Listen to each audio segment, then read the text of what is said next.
How to learn react and what is react. React అంటే ఏంటి, రియాక్ట్ని ఎట్లా నేర్చుకోవాలి మనం. సింపుల్గా చెప్పాలి అంటే రైట్, ఒక వన్ వర్డ్లో చెప్తాను. React is A Java script library. React is A, what is react అని ఎవరన్నా అడిగితే ఏం చెప్పాలి. ఇప్పుడు ఫర్ ఎగ్జాంపుల్ మనకి వాట్ ఈజ్ ఒరాకిల్ అన్నారు అనుకోండి, Oracle is RDBMS. So suppose what is MS office అన్నారు అనుకోండి, MS office is a package. What is MS word is a word processor. What is SQL server is a RDBMS software. So what is Java, Java is a development platform with Java language. What is dot net, dot net is also a development platform with dot net languages, okay, with so many languages. What is Python, it is also a development platform with Python language. So in such a way, if anyone asks what is React, React is a, it is a JavaScript library,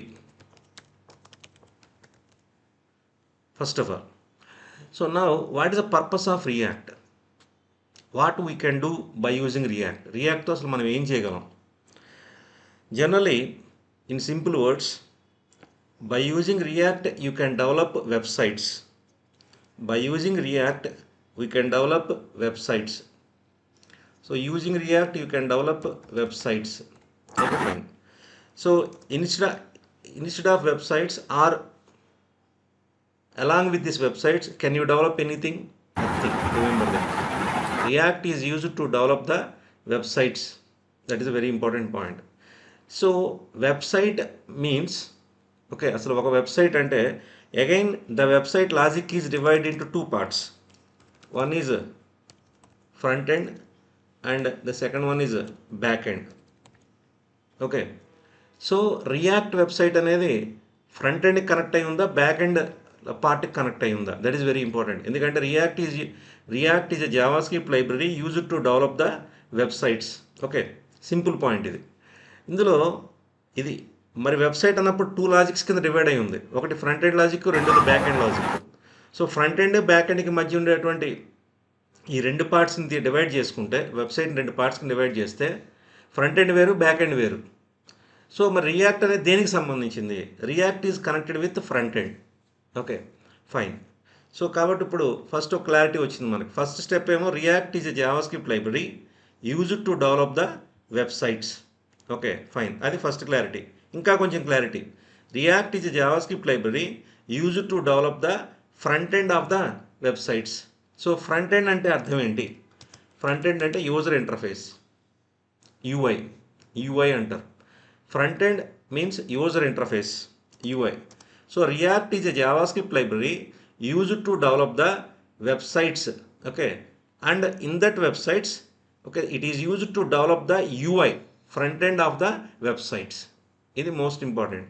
but ఇంకా కొంత clarity miss అవుతుంది. Front end అంటే okay, so మనం HTML ఉపయోగించి కూడా front end design చేస్తాం. మరి ఇది జావా స్క్రిప్ట్, హెచ్టిఎంఎల్ బదులు జావా స్క్రిప్ట్ వచ్చిందా? Is JavaScript is replacing the HTML? No no no no. See, for a website, if UI means HTML only, no doubt at all, remember that. In the entire world, whatever the technology comes to develop the websites, okay, the front end is always HTML only. Client side technologies అనేవి అసలు ఎప్పటికీ మారవు ప్రపంచంలో, గుర్తుపెట్టుకోండి. So that you need more clarity. React is a JavaScript library used to develop the user interface of the websites. Okay, front end, user interface of the website, in the form of SPA, single page application. As SPA అంటాడు. SPA అంటే single page application. ఇది. So ఇప్పుడు క్లారిటీగా చెప్పండి. React is a JavaScript library used to develop the user interfaces of the websites as a single page application. ఇప్పుడు question ఎక్కడ rise అవుతుందంటే what is SPA అన్న దాని దగ్గర ఫస్ట్ క్వశ్చన్ రైజ్ అవుతుంది. ఒక పాయింట్ అయితే what about this back end? Okay, మనం ఫ్రంట్ ఎండ్ డెవలప్ చేస్తే రియాక్ట్ ద్వారా, is it a complete website? No, it is not a complete website. Okay, so you need back end also. So what is this back end? ఈ back end అనేది ఏంటి అంటే server side programming అని చెప్పొచ్చు పర్ఫెక్ట్గా చెప్పాలంటే. So దీన్ని ఎలా డెవలప్ చేస్తారు? Okay, so here to develop the back end we are going to use ఈ సర్వర్ సైడ్ ప్రోగ్రామింగ్నే మనం ఇంకో విధంగా కూడా పిలవచ్చు, web API. Now these web API are developed by simply say node plus express plus javascript plus database library and so many other libraries. ఇది ఒక set. To develop the back end web API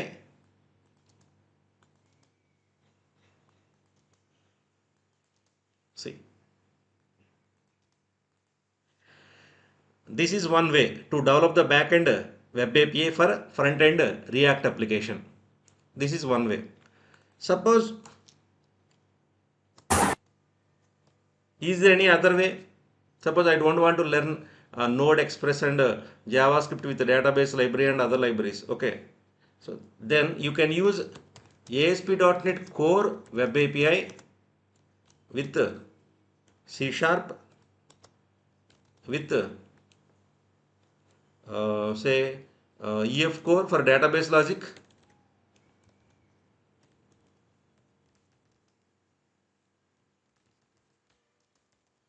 and other libraries. This is one more. Suppose I don't want to use this ASP.NET also. Is there any option? Yes, we have. That is Java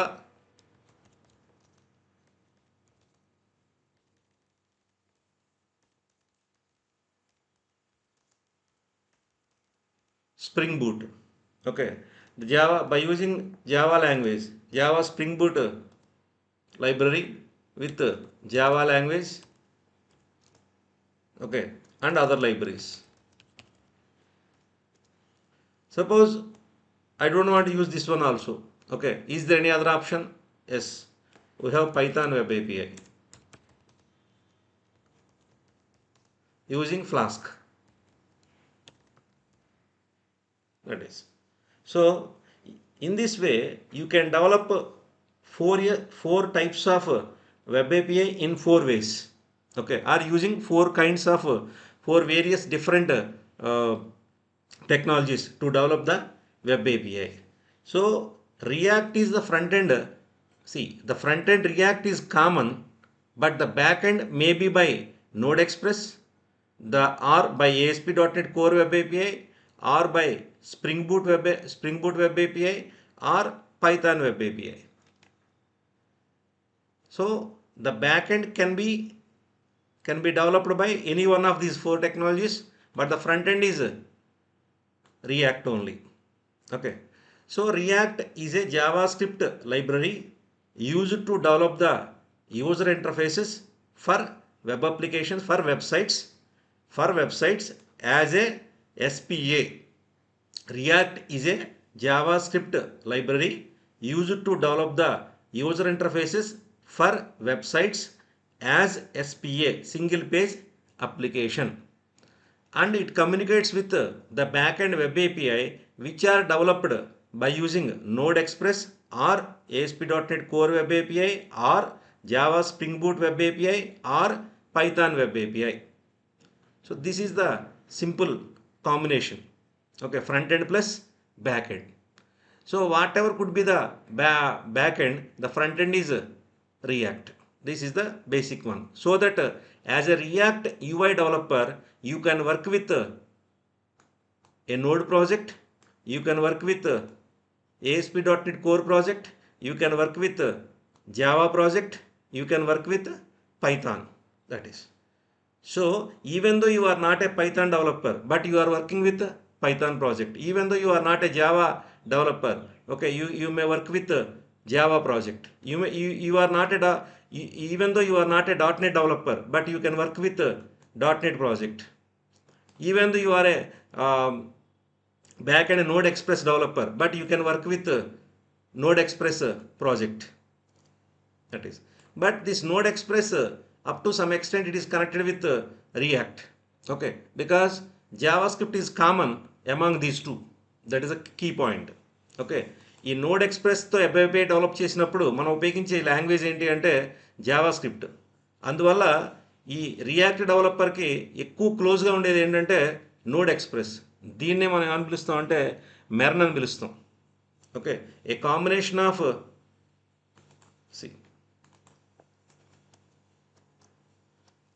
Java script డెవలపర్కి క్లోజ్గా ఉండేటువంటి web application development package ఏంటంటే MERN. Okay, so MERN అంటే ఏంటి ఇక్కడ చూడండి.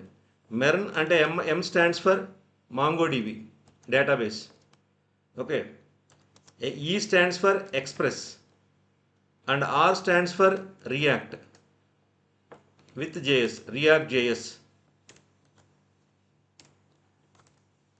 React library with JavaScript, అది React JS అంటే. So next N stands for node. So React developers కన్వీనియంట్గా ఉండేటువంటి front end back end combination ఏదంటే ఇది. ఓకే, మిగతా మూడు మాత్రం రియాక్ట్ డెవలపర్స్కి కామన్గా ఉండేటువంటి టెక్నాలజీస్. మిగతా మూడిట్లో రియాక్ట్ డెవలపర్స్కి కామన్గా ఉండే టెక్నాలజీస్ ఏమి ఉండవు ఇందులో. ఓకే అండి, సో ఇది ASP.NET, Java and Python. They are purely by using their own native languages. Okay, ఇందులో C# వాడతారు, ఇందులో జావా వాడతారు, ఇందులో పైథాన్ వాడతారు. ఓకే, కానీ మీరు ఎప్పుడైతే ఫస్ట్ ఈ Node Express and JavaScript కాంబినేషన్తో ఉన్నటువంటి బ్యాక్ ఎండ్ చూస్ చేసుకుంటారో, ఒకవేళ if you want to become a complete developer, then అప్పుడు మీకు బెనిఫిట్ ఏంటంటే రియాక్ట్ నేర్చుకునేటువంటి వాళ్ళు ఎలా అయితే జావా స్క్రిప్ట్ని యూస్ చేస్తారో, అట్లాగే నోడ్ ఎక్స్ప్రెస్ ఉపయోగించి బ్యాక్ ఎండ్ డెవలప్ చేసేటప్పుడు కూడా మనం ఉపయోగించే లాంగ్వేజ్ జావా స్క్రిప్టే. కాబట్టి మీకు ఇక్కడ జావా స్క్రిప్ట్ హెల్ప్ అవుతుంది. మళ్ళీ మీరు ఇంకోసారి బ్యాక్ ఎండ్ లాంగ్వేజ్ ప్రత్యేక కొత్త లాంగ్వేజ్ ఏం నేర్చుకోకల్లా. That is so. కాబట్టి మీరు మెర్న్ కనుక నేర్చుకున్నట్టయితే you are going to be called as full stack developer. So అది ఇంకొక డిఫరెంట్ స్టోరీ, దాన్ని తర్వాత చూద్దాం. జస్ట్ మీకు ఎక్స్ప్లెయిన్ చేస్తున్నాను ఎందుకంటే how the MERN is useful for a React developer. ఎలా అంటే ఈ మెర్న్లో మీరు ఎక్స్ప్రెస్ని అంటే back end Express web API library develop చేసేటప్పుడు మీరు రాసేటువంటి కోడింగ్ జావా స్క్రిప్ట్ని ఉపయోగించి రాస్తారు. సో బ్యాక్ ఎండ్ కోడ్ కూడా జావా స్క్రిప్ట్తోనే రాసేది. అంటే ఫ్రంట్ ఎండ్ రియాక్టర్ ఉపయోగించేది జావా స్క్రిప్టే, బ్యాక్ ఎండ్ ఎక్స్ప్రెస్ లైబ్రరీ ఉపయోగించి రాసేటువంటి బ్యాక్ ఎండ్ వెబ్ APIలో ఉపయోగించే లాంగ్వేజ్ కూడా జావా స్క్రిప్టే. కాబట్టి front end language Java script అవుతుంది, బ్యాక్ ఎండ్ లాంగ్వేజ్ కూడా జావా స్క్రిప్ట్ అవుతుంది. కాబట్టి మీరు ప్రత్యేకంగా మళ్ళీ బ్యాక్ ఎండ్ కోసం ఇంకో లాంగ్వేజ్ నేర్చుకోకల్లా. అంటే జావా స్క్రిప్ట్ కాకుండా మిగతా లైబ్రరీస్ గురించి నేర్చుకుంటే సరిపోతుంది.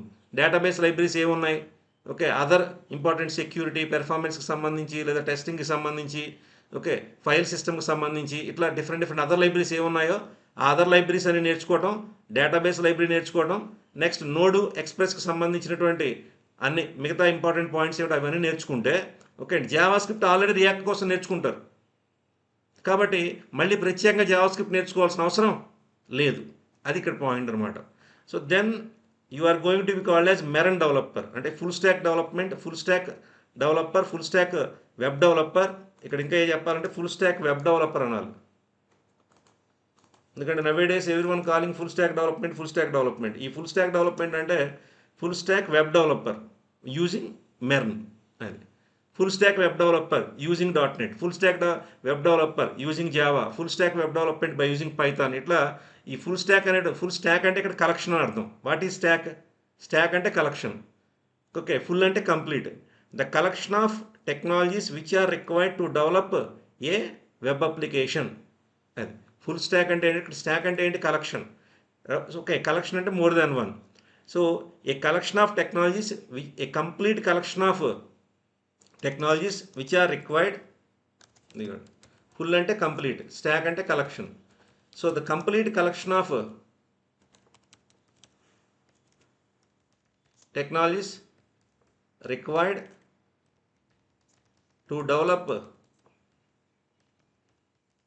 website means both front end and back end. Yeah, this is so ఇది point.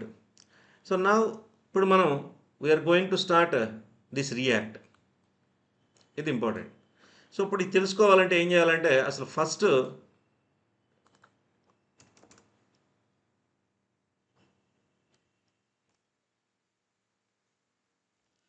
మనం ఏం అర్థం చేసుకోవాలి ఇందులో. ఒకసారి మళ్ళీ డెఫినేషన్ ఇంకోసారి రిపీట్ చేస్తాను. JavaScript is a react is A JavaScript library used to develop the user interfaces for the websites as a single page application. So ఒకటి కన్ఫర్మ్ అయింది, మనకి యూజర్ ఇంటర్ఫేసెస్ని డెవలప్ చేయడానికి ఉపయోగిస్తున్నామని. యాజ్ ఏ సింగిల్ పేజ్ అని చెప్పాం. Fine. So ఇప్పుడు తెలియాల్సింది ఏంటంటే SPA అంటే ఏంటి, సింగిల్ పేజ్ అప్లికేషన్ అంటే ఏంటి, ఇది important point. Okay, let us come to that point. First of all, what is normal website? A normal website is a collection of web pages which are designed basically by using HTML, means .html pages. So you created n number of HTML pages and they are connected through the hyperlinks. Okay, you are all know in the HTML we have anchor tag. So by using anchor tag, you created one home page like index.html, and the remaining all the pages are connected to that index.html through the anchor tag. Means for example, index.html is the home page, right? Next you created about.html, okay, some say services.html, right? Contact us.html, right? About us.html. In such a way, whatever the information you want to present about that particular entity, okay, particular system, okay, అంటే మీరు ఒక హాస్పిటల్కో స్కూల్కో దేనికోసం అయితే మీరు website design చేశారో దానికి సంబంధించిన information అంతా కూడా పేజెస్ కింద డివైడ్ చేసి ఆ ఒక్కొక్క పేజ్ని ఈ ఫ్రంట్ ఎండ్ పేజ్కి కనెక్ట్ చేసుకుంటూ వస్తారు. ఓకే, index.html అనే పేజ్కి. సో index.html అనేది హోమ్ పేజ్ అవుతుంది. సో ఇది నార్మల్ వెబ్సైట్ అంటే ఏంటంటే collection of web pages designed by using HTML. ఈ HTMLతో పాటు మీరు కాంబినేషన్ ఏం వాడచ్చు? సే ఫర్ ఎగ్జాంపుల్ సిఎస్ఎస్ కూడా వాడచ్చు. Okay, no problem. బేసిక్ లెవెల్లో నేను చెప్పేది. ఓకే, ఇంకా కావాలంటే బూట్ స్ట్రాప్ కూడా వాడచ్చు, అందులో nothing wrong. Okay, but the ఇనీషియల్గా HTML ప్లస్ సిఎస్ఎస్. అదే ఒక రియాక్ట్ వెబ్సైట్ అంటే ఏంటి? So what is a website which is build by using React? ఒక రియాక్ట్ ద్వారా కనుక మీరు వెబ్సైట్ బిల్డ్ చేస్తే ఏం జరుగుతుంది, ఇది ఇంపార్టెంట్ పాయింట్. ఓకే, ఎందుకంటే ఫస్ట్ ఫండమెంటల్ డిఫరెన్స్ తెలియాలి మీకు. నార్మల్ వెబ్సైట్కి రియాక్ట్ వెబ్సైట్కి తేడా ఏంటి అంటే, a website which is build by using React. ఎందుకంటే మనం వెబ్సైట్స్ నార్మల్గానే బిల్డ్ చేయొచ్చు, లేదా ద మోస్ట్ పాపులర్ నవేడేస్ అంటే even from the last 10+ years, more than 10 to 15 years, the front ends are developed by using the two popular technologies called React and Angular. React and angular ఈ రెండింటిని ఉపయోగించి మనం వెబ్సైట్స్ని build చేయడం జరుగుతుంది. Okay, so ఇంకా వేరేవి కూడా ఉన్నాయి, బట్ ఈ రెండు మోర్ పాపులర్. సో ఇప్పుడు రియాక్ట్ ఉపయోగించి వెబ్సైట్ బిల్డ్ చేస్తే, ఓకే, దాని యొక్క స్ట్రక్చర్ ఎట్లా ఉంటుంది, రైట్? సో ఇక్కడ నేను టెక్నికల్ స్ట్రక్చర్ చెప్పడంలా, ముందు మీకు అర్థం కావాలి, ఫండమెంటల్ డిఫరెన్స్ తెలియాలంటే what is meant by SPA. Okay అండి, so what is meant by SPA అనేది తెలియాలంటే ఫస్ట్ ఈ పాయింట్ అర్థం చేసుకోవాలి. A React website is a collection of components, not pages. ఇది ఇంపార్టెంట్ పాయింట్ అనమాట. A React website is a collection of components. అదే ఒక నార్మల్ వెబ్సైట్ అయితే collection of web pages which are designed by using HTML, means .html. whereas React website is a collection of components. మరి ఇప్పుడు ఒక doubt వస్తుంది, అంటే component అంటే అది whatever it may be. Okay, component అంటే చూద్దాం, ఇప్పుడు ఎక్స్ప్లెయిన్ చేస్తాను మీకు. బట్ బ్రౌజర్కి అర్థమయ్యేది HTML కదా, కాబట్టి ఖచ్చితంగా వెబ్ పేజ్ అనేది కావాలి. వితౌట్ వెబ్ పేజ్ అసలు మనం వెబ్ పేజ్ని వితౌట్ HTML, ఒక HTML వెబ్ పేజ్ లేకుండా అసలు మన వెబ్సైట్ డిజైన్ చేయడం కుదరదు. మరి ఇక్కడ మనం ఏదో కాంపోనెంట్ అంటున్నాం, ఏంటి component actually? Will see it later, no problem. Now a React website is a collection of components, collection of one or more components లేదా collection of components with at least or లేదా fundamental user with one web page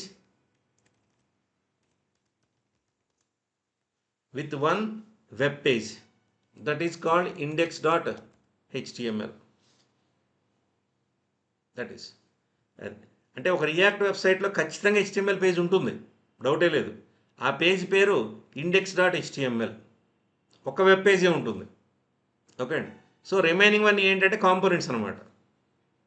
so React website is a collection of components with one web page. ఒకే ఒక web page ఉంటుంది. అంటే ఇంకా ఎక్కువ ఉండొచ్చా, ఉండకూడదా? ఉండొచ్చు, ఇంకా ప్రాబ్లం లేదు. కానీ ఖచ్చితంగా అట్లీస్ట్ ఒక వెబ్ పేజ్ అన్నా ఉండాలి. Okay, with at least one web page. So జనరల్గా దాని పేరు ఇండెక్స్ అని ఉంటుంది. సో నార్మల్ వెబ్సైట్ అంటే ఏంటంటే collection of web pages designed by using HTML. So అంటే HTML CSS ఉపయోగించి మనం నార్మల్ వెబ్ పేజెస్ని క్రియేట్ చేసి వాటిని హైపర్ లింక్స్ ద్వారా కనెక్ట్ చేయడం జరుగుతుంది. సో అందులో ఒక పేజ్ని మనం వెల్కమ్ పేజ్ కింద లేదా హోమ్ పేజ్ కింద క్రియేట్ చేసుకుంటాం. జనరల్గా దాని పేరు ఇండెక్స్ అని పెడతాం నార్మల్ వెబ్ స్టాండర్డ్ ప్రకారం. అదే ఒక రియాక్ట్ వెబ్సైట్ అయితే ఏంటంటే బేసిక్గా ఒక రియాక్ట్ వెబ్సైట్ యొక్క స్ట్రక్చర్ ఎట్లా ఉంటుందంటే it is a collection of components with at least one web page, okay, called index.html. Okay, ఇందులో ఈ రియాక్ట్ వెబ్సైట్ అంటే ఏంటంటే collection of components, not collection of pages. అంటే ఇక్కడ మల్టిపుల్ పేజెస్ లేవు, అది ఇంపార్టెంట్ పాయింట్. ఎందుకని ఇక్కడ SP అన్నాం. SP అంటే ఏంటి? Single page application. Single page అంటే మొత్తం వెబ్సైట్ అంతా కలిపి ఒకటే పేజీ. So that is nothing but this one, index.html. Okay, now what about the remaining things? The remaining things are nothing but collection of components. వెబ్సైట్లో ఉండేటువంటి రిమైనింగ్ అన్నీ కూడా కలెక్షన్ ఆఫ్ కాంపోనెంట్స్ అవుతాయి. So React website is a collection of components with one web page named index.html. ఇది so ఇది ఇందులో component అంటే ఏంటో మనకు అర్థం కాకపోయినా ఫస్ట్ ఈ లైన్ బట్టి అర్థం అవుతుంది ఏంటి, ఇట్ ఈజ్ ఏ SPA అని, అంటే సింగిల్ పేజ్ అప్లికేషన్ అని. ఈ మొత్తం వెబ్సైట్ అంతా కలిపి ఒకటే పేజీ. So we are proving that, right. అంటే ఈవెన్ మనకి దాని యొక్క ఇన్సైట్స్ ఏంటనేవి మనకి తెలియకపోయినా సరే కంప్లీట్గా ఇక్కడ మనకి పూర్తిగా అర్థమయ్యేది ఏంటంటే ఇది ఒక సింగిల్ పేజ్తోనే ఉంది, రైట్. బట్ రిమైనింగ్ వన్నీ ఎలా ఉన్నాయి? రిమైనింగ్ వన్నీ కూడా కాంపోనెంట్స్ కింద ఉన్నాయి. ఇప్పుడు క్వశ్చన్ ఏమొస్తుందంటే వాట్ ఈజ్ కాంపోనెంట్ అని వస్తుంది. So what is component? ఎందుకంటే మనకి ఒక బేసిక్ వెబ్సైట్ డిజైన్ చేసినప్పుడు మనం మల్టిపుల్ పేజెస్ డిజైన్ చేసాం. ఎందుకంటే content is divide into pages కాబట్టి. సో ఒక్కొక్క కంటెంట్కి ఒక్కొక్క పేజ్ని మనం డివైడ్ చేయడం జరిగింది. కాంటాక్ట్ కాంటాక్ట్ ఇన్ఫర్మేషన్కి ఒక పేజీ, అబౌట్ అస్కి ఒక పేజీ, సర్వీసెస్కి ఒక పేజీ. అంటే మనం ఏ కంపెనీ కోసం అయితే మనం వెబ్సైట్ డిజైన్ చేస్తున్నామో ఆ కంపెనీ యొక్క ఇన్ఫర్మేషన్ బట్టి మనం పేజెస్ని కంటెంట్ పేజెస్ కింద డివైడ్ చేసి ఒక్కొక్క కంటెంట్కి ఒక్కొక్క పేజ్ని డివైడ్ చేయడం జరిగింది, డిజైన్ చేయడం జరిగింది. మరి ఇక్కడ రియాక్ట్ వెబ్సైట్ అన్నప్పుడు రియాక్ట్ వెబ్సైట్ కూడా ఓకే సేమ్ ఒక కంపెనీ కోసమే మనం డిజైన్ చేస్తున్నాం, రైట్. సో మరి అలాంటప్పుడు మల్టిపుల్ పేజెస్ ఉండాలి కదా ఖచ్చితంగా. మరి ఒక పేజ్తో మల్టిపుల్ కంటెంట్స్ని ఎట్లా రిప్రజెంట్ చేస్తాం? సో కానీ ఇక్కడ దానికోసం మనం ఉపయోగించేది అంటే కాంపోనెంట్స్ వాడతాం, పేజెస్ వాడడం. That is so React website is a collection of components, one or more components with one web page called index.cshtml. మరి ఇప్పుడు కాంపోనెంట్ అంటే ఏంటండి? ఇది రియాక్ట్ నేర్చుకునే వాళ్ళు ఎవరైనా సరే ఒక కాంపోనెంట్ని పూర్తిగా కనుక నేర్చుకుంటే ఏ కంప్లీట్ కాంపోనెంట్ అంటే కాంపోనెంట్ అంటే ఏంటో చెప్తాను. ఈ కాంపోనెంట్కి సంబంధించిన కంప్లీట్ ఫంక్షనాలిటీ కనుక నేర్చుకుంటే 70% ఆఫ్ ద రియాక్ట్ నేర్చుకున్నట్టే. That is the important point. So ఈ కాంపోనెంట్ మనం రకరకాలుగా ఎక్స్ప్లెయిన్ చేయొచ్చు. ఫస్ట్ ఆఫ్ ఆల్ కాంపోనెంట్ అంటే ఏంటి? బేసిక్గా a part of the web page,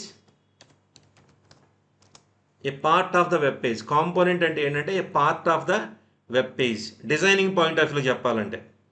okay, అదే టెక్నికల్గా జావాస్క్రిప్ట్ పాయింట్ ఆఫ్ వ్యూలో చెప్పాలంటే component is a JavaScript function. Component అంటే ఒక జావాస్క్రిప్ట్ ఫంక్షన్ టెక్నికల్గా చెప్పాలంటే. కానీ టెక్నికల్గా అప్పుడే మనం స్టడీ చేయొద్దు. ఓకే, కాంపోనెంట్ని ఎలా క్రియేట్ చేయాలి అనే హెడ్డింగ్ కింద మనం ఆ కాన్సెప్ట్ స్టడీ చేస్తాం. ఎట్ ప్రెజెంట్ మీరు డిజైనింగ్ పాయింట్ ఆఫ్ వ్యూని అర్థం చేసుకోవాలి. ఎందుకని ఫ్రంట్ ఎండ్ యూజర్ ఇంటర్ఫేస్ అని చెప్పాం. React is used to design the user interface for the websites అని చెప్పాం. కాబట్టి యూజర్ ఇంటర్ఫేస్ అంటే ఏంటి? యూఐ. యూజర్ ఇంటర్ఫేస్ అంటే ఎపీరెన్స్కి సంబంధించింది, రైట్? సో కాబట్టి ఇక్కడ component is nothing but A part of the web page which deals with a specific task. ఒక పర్టికులర్ టాస్క్కి సంబంధించినటువంటి మొత్తం టోటల్ ఫంక్షనాలిటీ అనేది డీల్ చేస్తుంది, ఒక specific task. That's all. Okay, now that specific to fulfil that specific task. Okay, you may need UI. Okay, అంటే ఆ టాస్క్ని fulfil చేయడానికి మనకి యూజర్ ఇంటర్ఫేస్ అవసరం అవుతుంది, ఇన్పుట్ అవసరం అవుతుంది, అవుట్పుట్ అవసరం అవుతుంది. ఓకే అండి, బ్యాక్ అండ్ లాజిక్ అవసరం అవుతుంది, అవన్నీ అవసరం అవుతాయి. So A component is nothing but A part of the web page which deals with a specific task. అంటే దాని అర్థం ఏంటి? Okay, right. సో దీన్ని మనం ఇప్పుడు స్టడీ చేయాలి, రైట్? సో అసలు ఈ component A part of the web page ఎందుకు అయింది? ఓకే, సో ప్లస్ ఇది ఒక పర్టికులర్ స్పెసిఫిక్ టాస్క్ని మాత్రమే ఎలా డీల్ చేస్తుంది, మరి పేజ్లో ఉండేటువంటి మిగతా పార్ట్ ఏంటి? ఓకే అండి, సో ఇవన్నీ కూడా మనం చూడాలి. ఓకే, వన్ బై వన్ ఎలాగో చూద్దాం. ఫస్ట్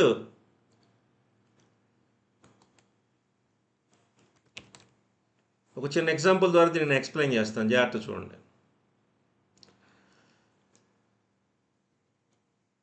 నేను ఒక పర్టికులర్ న్యూస్ ఛానల్కి సంబంధించిన వెబ్సైట్ డిజైన్ చేశాను. న్యూస్ ఛానల్కి సంబంధించిన వెబ్సైట్. న్యూస్ ఛానల్ అంటే న్యూస్ని డిస్ప్లే చేసేటువంటి వెబ్సైట్ అది. సో ఆ వెబ్సైట్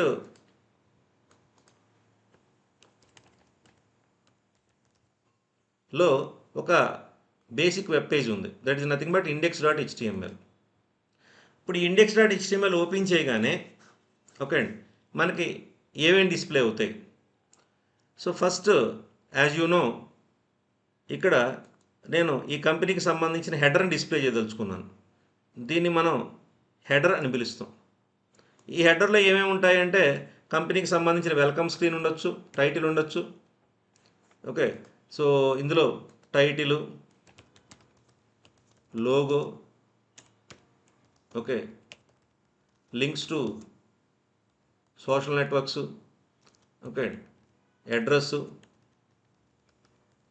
ఇలా ఇది డిపెండింగ్ అపాన్ మీ డిజైనింగ్ క్యాపబిలిటీస్ని బట్టి, మీ రిక్వైర్మెంట్స్ని బట్టి ఆధారపడి ఉంటుంది.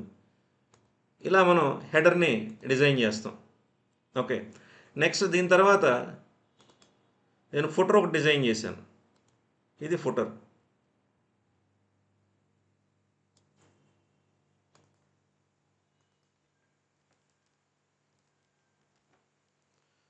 ఇది ఫుటర్, రైట్. సో ఈ ఫుటర్లో మీకు కావాల్సినటువంటి ఇన్ఫర్మేషన్ ప్లేస్ చేసుకోవచ్చు. Okay, so A link to terms and conditions, copyright image, copyright sentence, okay, like terms and conditions,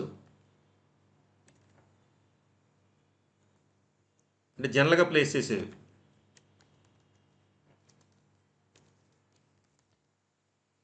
ఇలా డిఫరెంట్ ఇన్ఫర్మేషన్స్ మనం ప్లేస్ చేసుకోవచ్చు. ఓకే అండి, ఇది డిపెండింగ్ అపాన్ మీ డిజైనింగ్ క్యాపబిలిటీస్ని బట్టి ఉంటుంది. నవేడేస్ ఈ ఫుటర్ను కూడా ఒక హెడర్ లాగానే డిజైన్ చేస్తున్నారు.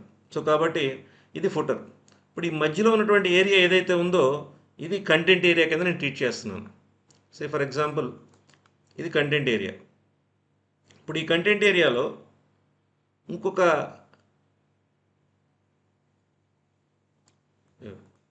సో ఇది మెనూ బార్. ఈ మెనూ బార్లో okay I place some links here. Okay, say for example about us అని ఒక లింకు, నెక్స్ట్ సర్వీసెస్ అనే లింకు. ఓకే, ఇలా డిఫరెంట్ లింక్స్ని మనం ప్లేస్ చేసుకోవచ్చు. Okay, right.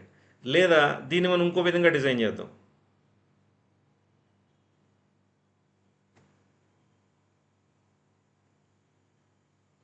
రైట్. ఇప్పుడు ఇదిలా ఉంచండి.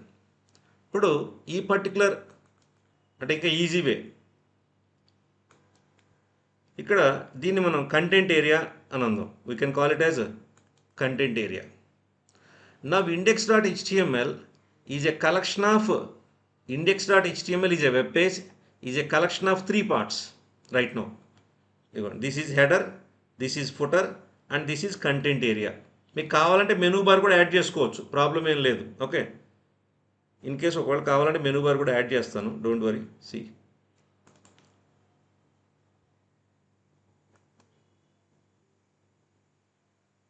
Right, and this menu bar is with so many links one by one.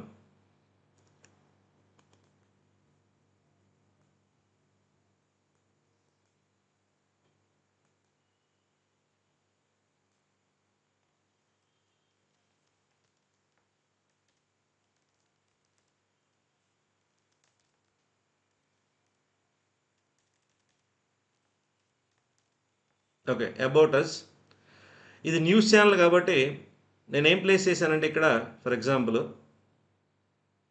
లేదా ఈ మెనూని ఇంకో విధంగా డిజైన్ చేద్దాం. ఓకే, ఎనీవే నో ప్రాబ్లం, ఇదేనా ఓకే.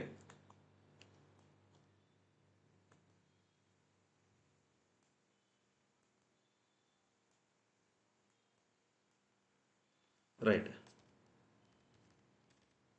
సో న్యూస్లో మనకి డిఫరెంట్ టైప్స్ ఆఫ్ వెబ్సైట్స్ ఉంటాయి. ఒకటి పొలిటికల్ న్యూస్, రెండు suppose movie news,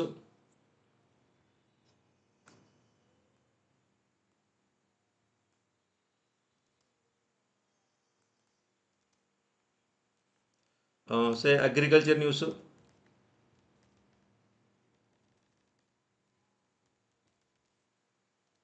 next sports news, next say political, movie, agricultural. Okay, so next economical news.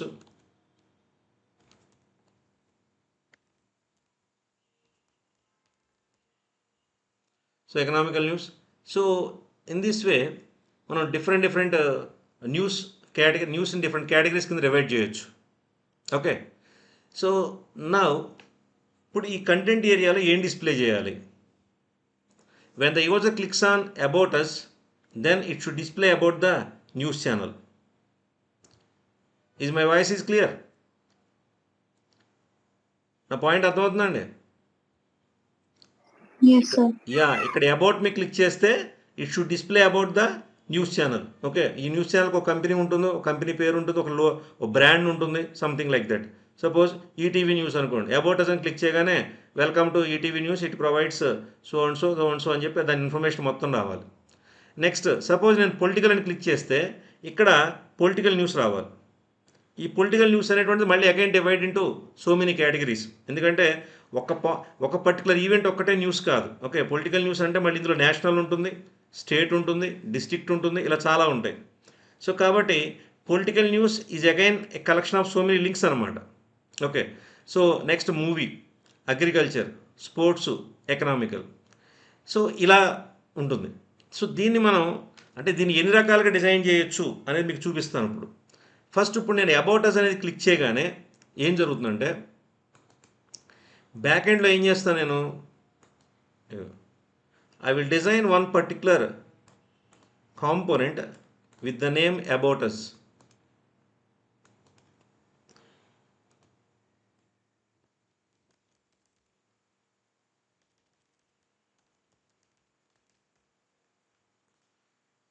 This is the UI of about us plus content. Next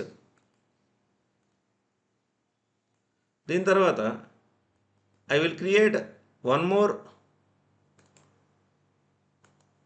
component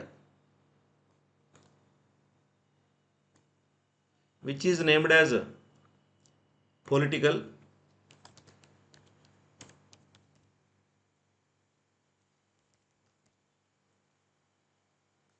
that component name is political, and this political component is with UI of political plus its content. అంటే political news content ఆ కంటెంట్ని represent చేయడానికి విజువల్గా present చేయడానికి అవసరమైనటువంటి user interface logic. Next తర్వాత movie న్యూస్కి ఇంకో component design చేస్తాను.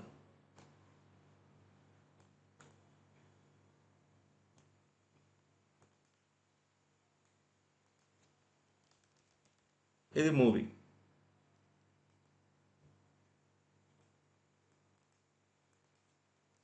Now UI of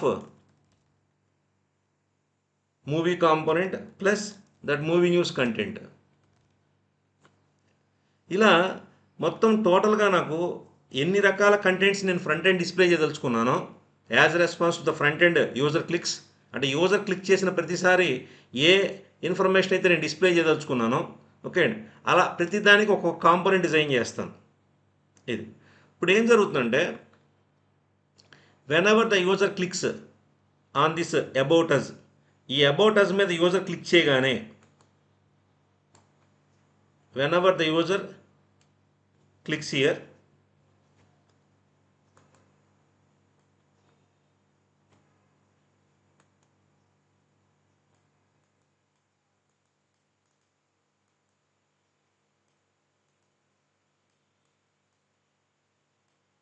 ఓకే, ఎప్పుడైతే అబౌట్ అస్ మీకు క్లిక్ చేస్తాడో then request is sended to back end, and in the back end it identifies any component is there with the name about us. Okay, so ఈ ఈ ఈ link మీద click చేసినప్పుడు back ఎండ్కి request వెళ్ళి back end ఉన్నటువంటి కాంపోనెంట్స్లో ఏ component అయితే ఇక్కడ కనెక్ట్ చేయబడి ఉందో ఈ ఫ్రంట్ ఎండ్ లింక్కి దానికోసం వెతుకుతుంది. ఇక్కడ అబౌట్ అస్కి మనం ఏ కాంపోనెంట్ కనెక్ట్ చేసాం, అబౌట్ అస్ అనే కాంపోనెంట్నే కనెక్ట్ చేసాం. Yes, it found a component named about us. Then this about us, only about us component, please try to understand. Okay, about us is not a page, it is a part of the page which is with some kind of HTML code with content. Okay, now this component is loaded dynamically and it is added to this content area. So now the index page is with header, menu bar and content area with about us and footer. Okay, ఇంతకుముందు index పేజ్లో about us ఉందా? లేదు. Right wrong? చేశాను. ఇంతకుముందు index.htmlలో okay అండి about అస్ ఉందా? లేదు. Right. ఎప్పుడైతే యూజరు అబౌట్ అస్ క్లిక్ చేశాడో then only about us component మాత్రమే ఈ index.htmlలో ఒక పర్టికులర్ ఏరియాలోకి దాన్ని యాడ్ చేశారు. అంటే index.html మొత్తం మళ్ళీ రీక్రియేట్ అయిందా? Is the index.html page is recreated once again completely? No sir. No. ఏం జరిగింది? ఓన్లీ ఈ అబౌట్ అస్ కాంపోనెంట్ మాత్రమే, అంటే ఇది ఒక బిల్డింగ్ బ్లాక్స్ లాంటిది అనమాట. ఎలా, మనకి ఇక్కడ ఒక స్పేస్ ఉంది, ఈ స్పేస్లోకి ఈ అబౌట్ అస్ అనే కాంపోనెంట్ తీసుకొచ్చి ఇక్కడ అటాచ్ చేసేసాం, అంటే ఇన్సర్ట్ చేసాం, ఇంకా చెప్పాలంటే ఇన్సర్ట్ చేసాం. అది సింపుల్ లాజిక్. అది now earlier it is just index with some components with some parts, header part, menu bar part, content area part and footer part. Okay, ఇప్పుడు యూజర్ ఏం చేశాడు, మళ్ళీ పొలిటికల్ అనే దాని మీద క్లిక్ చేశాడు. అప్పుడు ఏం జరుగుతుంది మళ్ళీ?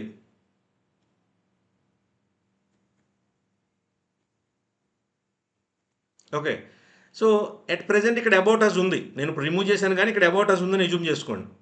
ఇప్పుడు ఏం జరుగుతుంది, అబౌట్ అస్ ప్లేస్లోకి ఇక్కడ యూజర్ పొలిటికల్ న్యూస్ మీద క్లిక్ చేయగానే request is sent to backend and in the backend collection of components it identifies any component is there with the name political అనే పేరుతో ఏదైనా కాంపోనెంట్ ఉందా అని వెతుకుతుంది. Yes, it found that component. Then వెంటనే ఏం చేస్తుంది, that political component is selected and it is added to the particular area of the index.html. ఈ index.htmlలోకి అది లోడ్ చేయబడుతుంది. index.html ఎక్కడికి? కంటెంట్ ఏరియాలోకి. That's all. అంటే index.html హెడర్ అలాగే ఉంటుంది, మెనూ బార్ అలాగే ఉంటుంది, ఫుటర్ అలాగే ఉంటుంది. ఏది మారుతోంది? కంటెంట్ ఏరియాలో ఉండే కంటెంట్ మారిపోతుంది. రైట్ అరా? ఓకే. సో అంటే ఎప్పుడు ఒకే పేజ్ ఉంది. ఫస్ట్ index.html, రెండోసారి index.html, మూడోసారి index.html. కానీ what is the difference? First time index.html is with header, menu bar, content area and footer. Second time index same, మళ్ళీ same header, same menu bar, but about us కాంపోనెంట్తో load అయింది. మూడోసారి index.html same header, same menu bar, same footer, but political కాంపోనెంట్తో వచ్చింది. అంటే ప్రతిసారి index.html ఏది మారుతోంది? కంటెంట్ ఏరియాలో ఉండే కాంపోనెంట్ మాత్రమే మారుతోంది. రైట్ అరా? యా. ఇది సింగిల్ పేజ్ అప్లికేషన్ అంటారు దీన్ని, SPA. అంటే మనం ఇప్పుడు ఈ పర్టికులర్ కాంపోనెంట్ ఏదైతే ఉందో, this component is dealing with a specific task. ఇప్పుడు మూవీ అనే సెలెక్ట్ చేసుకుంటే again request is sended to back end and in the back end it identifies a component whose name is equal to movie. Okay, now the movie component is selected and it is loaded to the front end specific area. ఇక్కడికి వచ్చింది. ఇక్కడ movie information అంతా display అవుతూ ఉంటుంది. So ఇది క్లయింట్కి సంబంధించినటువంటి ఒక టైప్ ఆఫ్ అప్లికేషన్ రియాక్ట్తో డిజైన్ చేసింది. ఇది ఎందుకోసం? ఇన్ఫర్మేషన్ చూడటం కోసం డిజైన్ చేసినటువంటి అప్లికేషన్ ఇది. Okay, this is clear. ఇది నేను ఇన్ఫర్మేషన్ చూడదలుచుకున్నాను అంతే. అంటే ఇన్ఫర్మేషన్ చూపిస్తున్నాం మనం. ఈ వెబ్సైట్ ద్వారా ఏం జరుగుతుంది? Those people who wants to see the political news they can see. Those who wants to see the movie news or agriculture news or sports news, they can see the relevant information by clicking on the links. Right or wrong? Okay, point అర్థమైందా? Okay. ఇప్పుడు ఇది ఒక type of application. ఇది ఎవరి కోసం design చేసాం? This is only for viewers. ఈ entire application ఎవరి కోసం డిజైన్ చేయబడింది అంటే వ్యూవర్స్ కోసం డిజైన్ చేయబడింది. ఇది రియాక్ట్తో చేసాం మనం. ఎందుకని? ఇక్కడ ఇప్పుడు ఎన్ని పేజెస్ ఉన్నాయి? ఒకే ఒక పేజ్ index.html. రిమైనింగ్ వన్ని ఇక్కడ ఇప్పుడు చెప్తాను క్లియర్గా చూడండి. Header is one component, menu bar is one component, content area is one component, footer is one component, about us is one component, political news is one component. Okay, movie news this is one component. ఇవన్నీ components, building blocks. కొన్ని కాంపోనెంట్స్ని మనం by default page load అయ్యేటప్పుడే display చేస్తున్నాం. కొన్ని కాంపోనెంట్స్ని run టైంలో user యొక్క రిక్వైర్మెంట్కి తగ్గట్టుగా ఫ్రంట్ ఎండ్లోకి లోడ్ చేసి డిస్ప్లే చేయడం జరుగుతుంది. క్లియర్? ఇప్పుడు హెడర్ అంటే it is a part of the పేజా కాదా? మెనూ బార్ అంటే ఒక పార్ట్ ఆఫ్ ద పేజా కాదా? ఓకే అండి. అబౌట్ అస్ అంటే it is a part of the page which deals with a specific content called about us. ఇది కానీ ఇందులో యూజర్ చేసేది ఏం లేదు. యూజర్ కేవలం ఏం చేస్తాడంటే నేను పొలిటికల్ న్యూస్ చూడాలి, ఇక్కడ క్లిక్ చేస్తే పొలిటికల్ న్యూస్ వస్తుంది. ఓకే అండి. ఆ న్యూస్ని రకరకాలుగా ప్రజెంట్ చేయొచ్చు మనం. ఓకే, అది మళ్ళీ డిజైనింగ్కి సంబంధించింది. సో ఇది బేసిక్ స్ట్రక్చర్. ఇప్పుడు దీన్ని నేను రివర్స్లో చెప్తాను. అసలు ఈ ఇన్ఫర్మేషన్ ఎక్కడి నుంచి వచ్చింది? ఈ పర్టికులర్ పేజ్లో ఇప్పుడు ఇక్కడ మనం మూవీ ఇన్ఫర్మేషన్ డిస్ప్లే చేస్తున్నామంటే ఈ ఇన్ఫర్మేషన్ ఎక్కడి నుంచి వచ్చింది? ఈ information is somewhere in the back end. Right wrong? ఇది ఎక్కడో ఉండాలిగా ఇన్ఫర్మేషను. ఇక్కడ మూవీ ఇన్ఫర్మేషన్ డిస్ప్లే అవుతుంది అంటే ఈ ఇన్ఫర్మేషన్ ఎవరో ఎంటర్ చేసి ఉండాలి కదా ఎక్కడో ముందుగానే. Right wrong? ఓకే. సో మరి ఆ ప్రాజెక్ట్ ఎలా డిజైన్ చేస్తారు? ఓకే, అంటే ఒక ప్రాజెక్ట్కి రెండు రకాలైనటువంటి అప్లికేషన్స్ డిజైన్ చేయాలి మనం ఇక్కడ. అది మీకు చెప్తున్నాం. రియాక్ట్ ద్వారా మీరు ఎన్ని రకాల ప్రాజెక్టులు డిజైన్ చేయాల్సి వస్తుందంటే 2 ప్రాజెక్ట్స్ చేయాల్సి వస్తుంది జనరల్గా. ఇది ఒకటి. ఇది ఎవరి కోసం? వ్యూవర్స్ కోసం. చూస్తున్నారు అందరూ, జస్ట్ అంతే ఇన్ఫర్మేషన్ చూస్తున్నారు, ప్రెజెంటేషన్, దట్స్ ఆల్. కానీ ఇక్కడ మనం పొలిటికల్ న్యూస్ అని సెలెక్ట్ చేసుకున్నప్పుడు పొలిటికల్ న్యూస్లో ఈ కాంపోనెంట్లో పొలిటికల్ న్యూస్ డిస్ప్లే అవుతోంది. కానీ ఆ డిస్ప్లే అవుతున్న పొలిటికల్ న్యూస్ ఎక్కడి నుంచి వచ్చింది అంటే ఎవరో యాడ్ చేస్తుంటారు. నెక్స్ట్ ఇంకొకటి ఇంకొక important point, political news is same for time to time. Political news అనేది ఎప్పుడు ఒకే న్యూస్ ఉంటుందా? No sir. మూవీ న్యూస్ మొత్తం ఒకటే ఉంటుందా? ఉండదు, మారిపోతూ ఉంటుంది. మరి అది ఆ మార్చడానికి లాజిక్ ఎక్కడ రాసాం మనం ఎడిట్ చేయడానికి? అంటే మనం ఈ పర్టికులర్, అంటే ఇది ఎవరి కోసం డిజైన్ చేసాం? వ్యూవర్స్ కోసం డిజైన్ చేసాం. అలా కాకుండా ఈ న్యూస్ ఛానల్ ఎవరిదైతే ఉందో, ఫర్ ఎగ్జాంపుల్ ఆ న్యూస్ ఛానల్కి సంబంధించిన ఎంప్లాయీస్ కోసం మనం ఇంకో సాఫ్ట్వేర్ డిజైన్ చేయాలి. సో దానికి కూడా index.html అనే పేరు పెడతాం. Okay, right. కానీ దీన్ని అడ్మిన్ డాష్బోర్డ్ అంటారు. దీన్ని ఎలా అంటే ఈ ఎంటైర్ పేజ్ని 2 పార్ట్స్ కింద డివైడ్ చేసేస్తాం.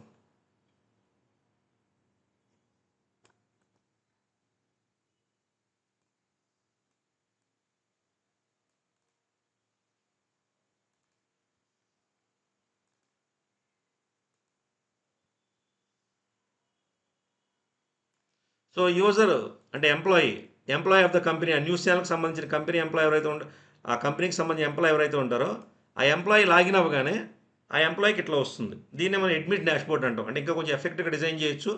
ఇప్పుడు ఇందులో ఫస్ట్ ఇక్కడ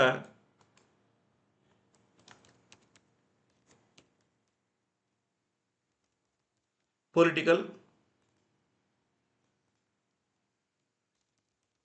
suppose movie,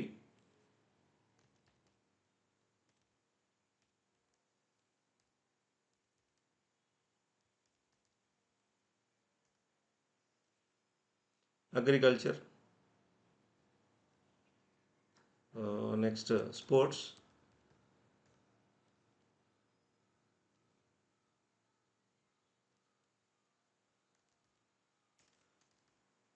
tech news,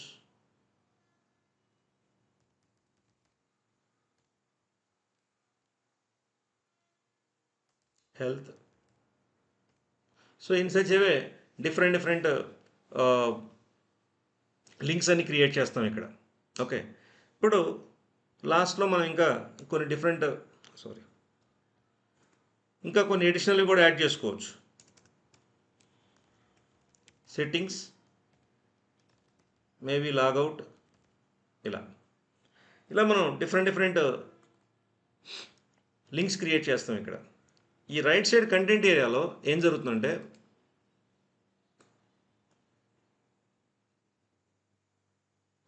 space తక్కువ ఉంది కాబట్టి నేను ఓన్లీ 2 కాంపోనెంట్స్ క్రియేట్ చేస్తున్నాను.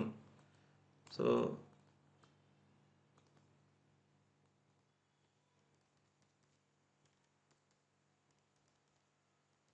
ఇది పొలిటికల్ కాంపోనెంట్ అనుకోండి. ఇప్పుడు ఈ పొలిటికల్ కాంపోనెంట్లో మనం ఏం చేస్తాం, ఇక్కడ ఒక యూఐ క్రియేట్ చేస్తాం. UI to manage political news. అంటే ఏమేంటి, what is meant by manage here? Manage అంటే అర్థం ఏంటి అంటే to display, add, edit, delete, search, sort, etcetera. ఇవన్నీ అంటే ఇక్కడ మనం we are going to create a user interface to manage the political news. అంటే కొత్త పొలిటికల్ న్యూస్ని యాడ్ చేయడానికి, ఉన్న ఎగ్జిస్టింగ్ పొలిటికల్ న్యూస్ని డిలీట్ చేయడానికి, ఓకే, మనకు కావాల్సిన పొలిటికల్ న్యూస్ కోసం సెర్చ్ చేయడానికి, ఓకే, డిలీట్ చేయడానికి అవసరమైన ఆప్షన్స్ అన్నీ కూడా ఈ పొలిటికల్ కాంపోనెంట్లో ఉంటాయి. Okay, so next suppose in the same way one more component. Now this component is say agriculture or movie or sports or whatever it is.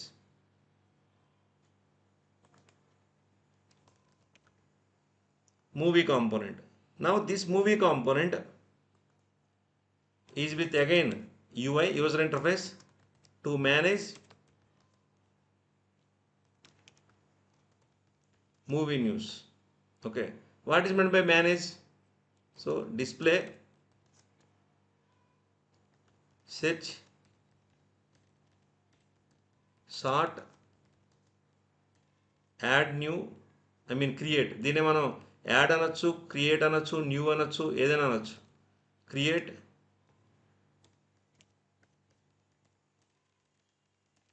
Edit, delete,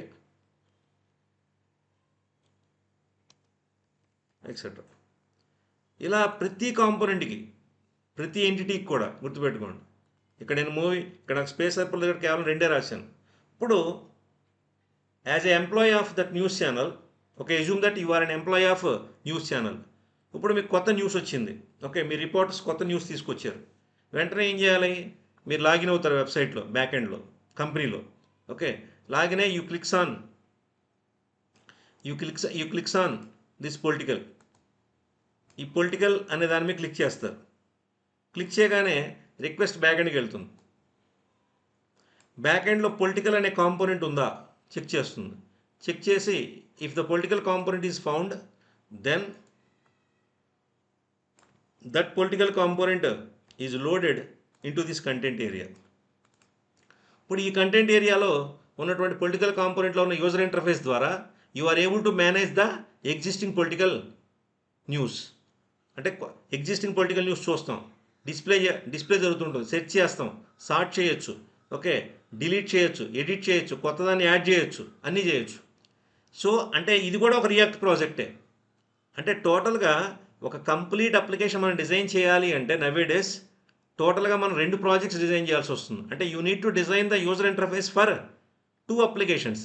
one is the back end ఫంక్షనాలిటీకి సంబంధించిన user ఇంటర్ఫేస్కి సంబంధించినటువంటి requirements, అలాగే front end normal యూజర్కి సంబంధించినటువంటి interfaces.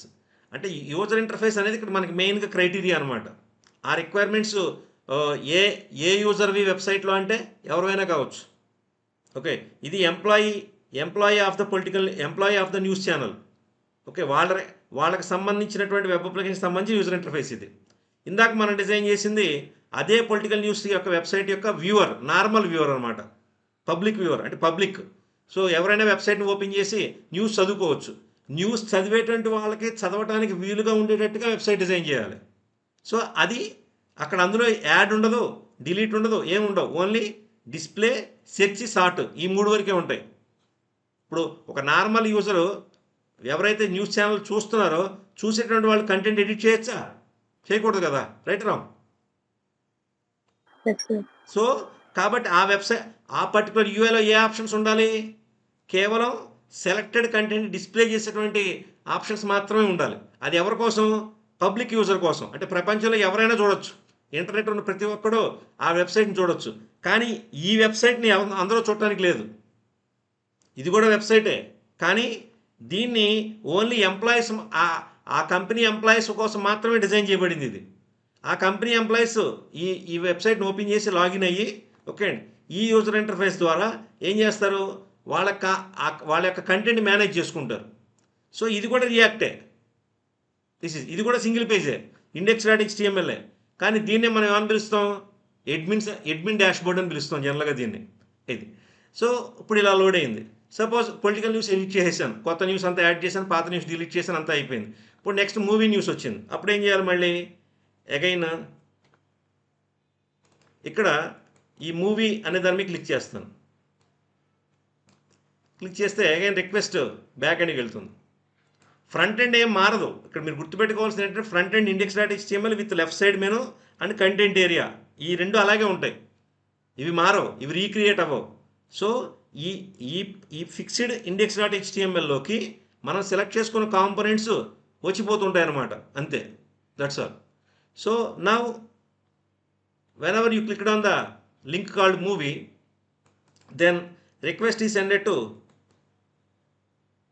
backend, and in the backend, okay, ఆ collection of కాంపోనెంట్స్లో movie అనే component కనుక ఉన్నట్టయితే then that is selected and that is loaded to the front end content area. ఒక స్పెసిఫిక్ ఏరియా కోసం వస్తుంది, ఏరియాలోకి లోడ్ అవుతుంది అది. So now by using this UI options, okay, now the employee able to manage the existing movie content. Okay, existing content delete చేస్తాడు, కొత్త content add చేస్తాడు, okay, లేదా ఎగ్జిస్టింగ్ కంటెంట్ మాడిఫై చేస్తాడు, what ever he wants to do, okay, he can do with that. Okay అండి. So మొత్తం నాకు అయిపోయింది. Now next again user clicks on the agriculture. Then movie component is replaced with agriculture when the user selects agriculture. So in the same way, what happens whenever the user clicks on a specific link, okay, ఎప్పుడైతే user ఒక specific link మీద click చేస్తాడో ఆ లింక్కి సంబంధించిన component ఒక specific ఏరియాలోకి load అవుతూ ఉంటుంది. అది ఈ రిమైనింగ్ ఏం మారవు, ఇవి ఎప్పుడు అలాగే ఉంటాయి, ఫిక్స్డ్ అనమాట. ఇవి మళ్ళీ రీక్రియేట్ అవ్వవు. నీకు ఈ మూవీ కాంపోనెంట్ కొత్తగా క్రియేట్ అయినప్పుడు ఈ లెఫ్ట్ సైడ్ మెనూ కొత్తగా క్రియేట్ అవ్వదు, ఈ కంటెంట్ ఏరియా కొత్తగా క్రియేట్ అవ్వదు, index.html కొత్తగా క్రియేట్ అవ్వదు. అది అలాగే ఉంటుంది ఫిక్స్డ్గా ఎప్పుడు కూడా. అందుకే దీన్ని ఎస్పిఏ అప్లికేషన్స్ అంటారు, single page application. Now it is clear what is meant by SPA. ఎందుకు దీన్ని ఎస్పిఏ అన్నారు ఇప్పుడు అర్థమైందా క్లియర్గా? కానీ దీన్ని ఎలా క్రియేట్ చేస్తారు రియాక్ట్తో, ఇది ఎలా ఇంప్లిమెంట్ అవుతుంది అనేటువంటిది మనకు నెక్స్ట్ అనమాట. అసలు ఫస్ట్ మనం డిజైనింగ్ ఏంటో తెలుసుకోవాలి. ఒక రియాక్ట్ వెబ్సైట్కి నార్మల్ వెబ్సైట్కి తేడా ఏంటంటే, ఇది కనుక మనం నార్మల్ వెబ్సైట్ ద్వారా చేస్తే ఏం చేయాలి? political.html, movie.html, agriculture.html, sports.html, technology.html, health.html, settings.html అని చెప్పి ఒక్కొక్క దానికి ఒక HTML పేజ్ క్రియేట్ చేస్తాం. Right are wrong? Yes, but right now we are not doing like that. Only ఒకే ఒక HTML పేజ్ క్రియేట్ చేస్తున్నాం, మొత్తం పేజ్ని మనం పార్ట్స్ కింద డివైడ్ చేసుకుంటున్నాం. సో ఇప్పుడు ఇందులో కాంపోనెంట్స్ ఏవి? ఈ టోటల్ index.html అనేది వెబ్ పేజ్ అనుకుంటే ఈ లెఫ్ట్ సైడ్ మెను ఒక కాంపోనెంట్, ఈ కంటెంట్ ఏరియా ఒక కాంపోనెంట్, ఈ కాంపోనెంట్లోకి మళ్ళీ ఇది లోడ్ అవుతుంది. ఓకే, అది ఎలా లోడ్ అవుతుంది ఏంటని నేను తర్వాత చెప్తాను. So these points are clear? Okay, so now here for a project or in an application, okay, you are going to create different types of UIs based on the user. అది important point. ఇక్కడ ఈ UI ఎవరి కోసం create చేసాం మనం?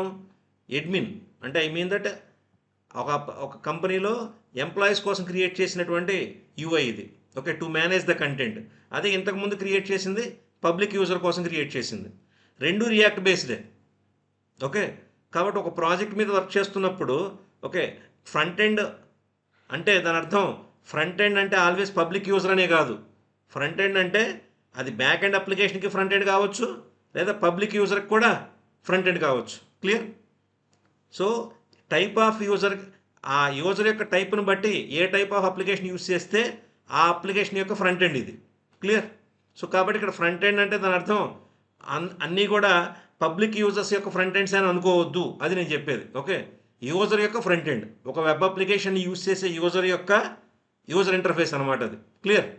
That user could be A public user are that user could be A back end application user అయినా కావచ్చు. Clear? That point is clear? Hello? Okay, now ఇప్పుడు ఈ పర్టికులర్ రియాక్ట్కి సంబంధించి మనం ఒక అప్లికేషన్ డిజైన్ చేయాలంటే బేసిక్స్ ఏంటి, ఏం తెలుసుకోవాలి? ఓకే, ఒక రియాక్ట్ని మనం నేర్చుకోవాలనుకున్నట్టయితే ఇక్కడ ఒక సమ్మరీ ఇచ్చాను చూడండి. Over view on react. So when you want to develop A React website, you need to learn client side technologies plus react plus JS.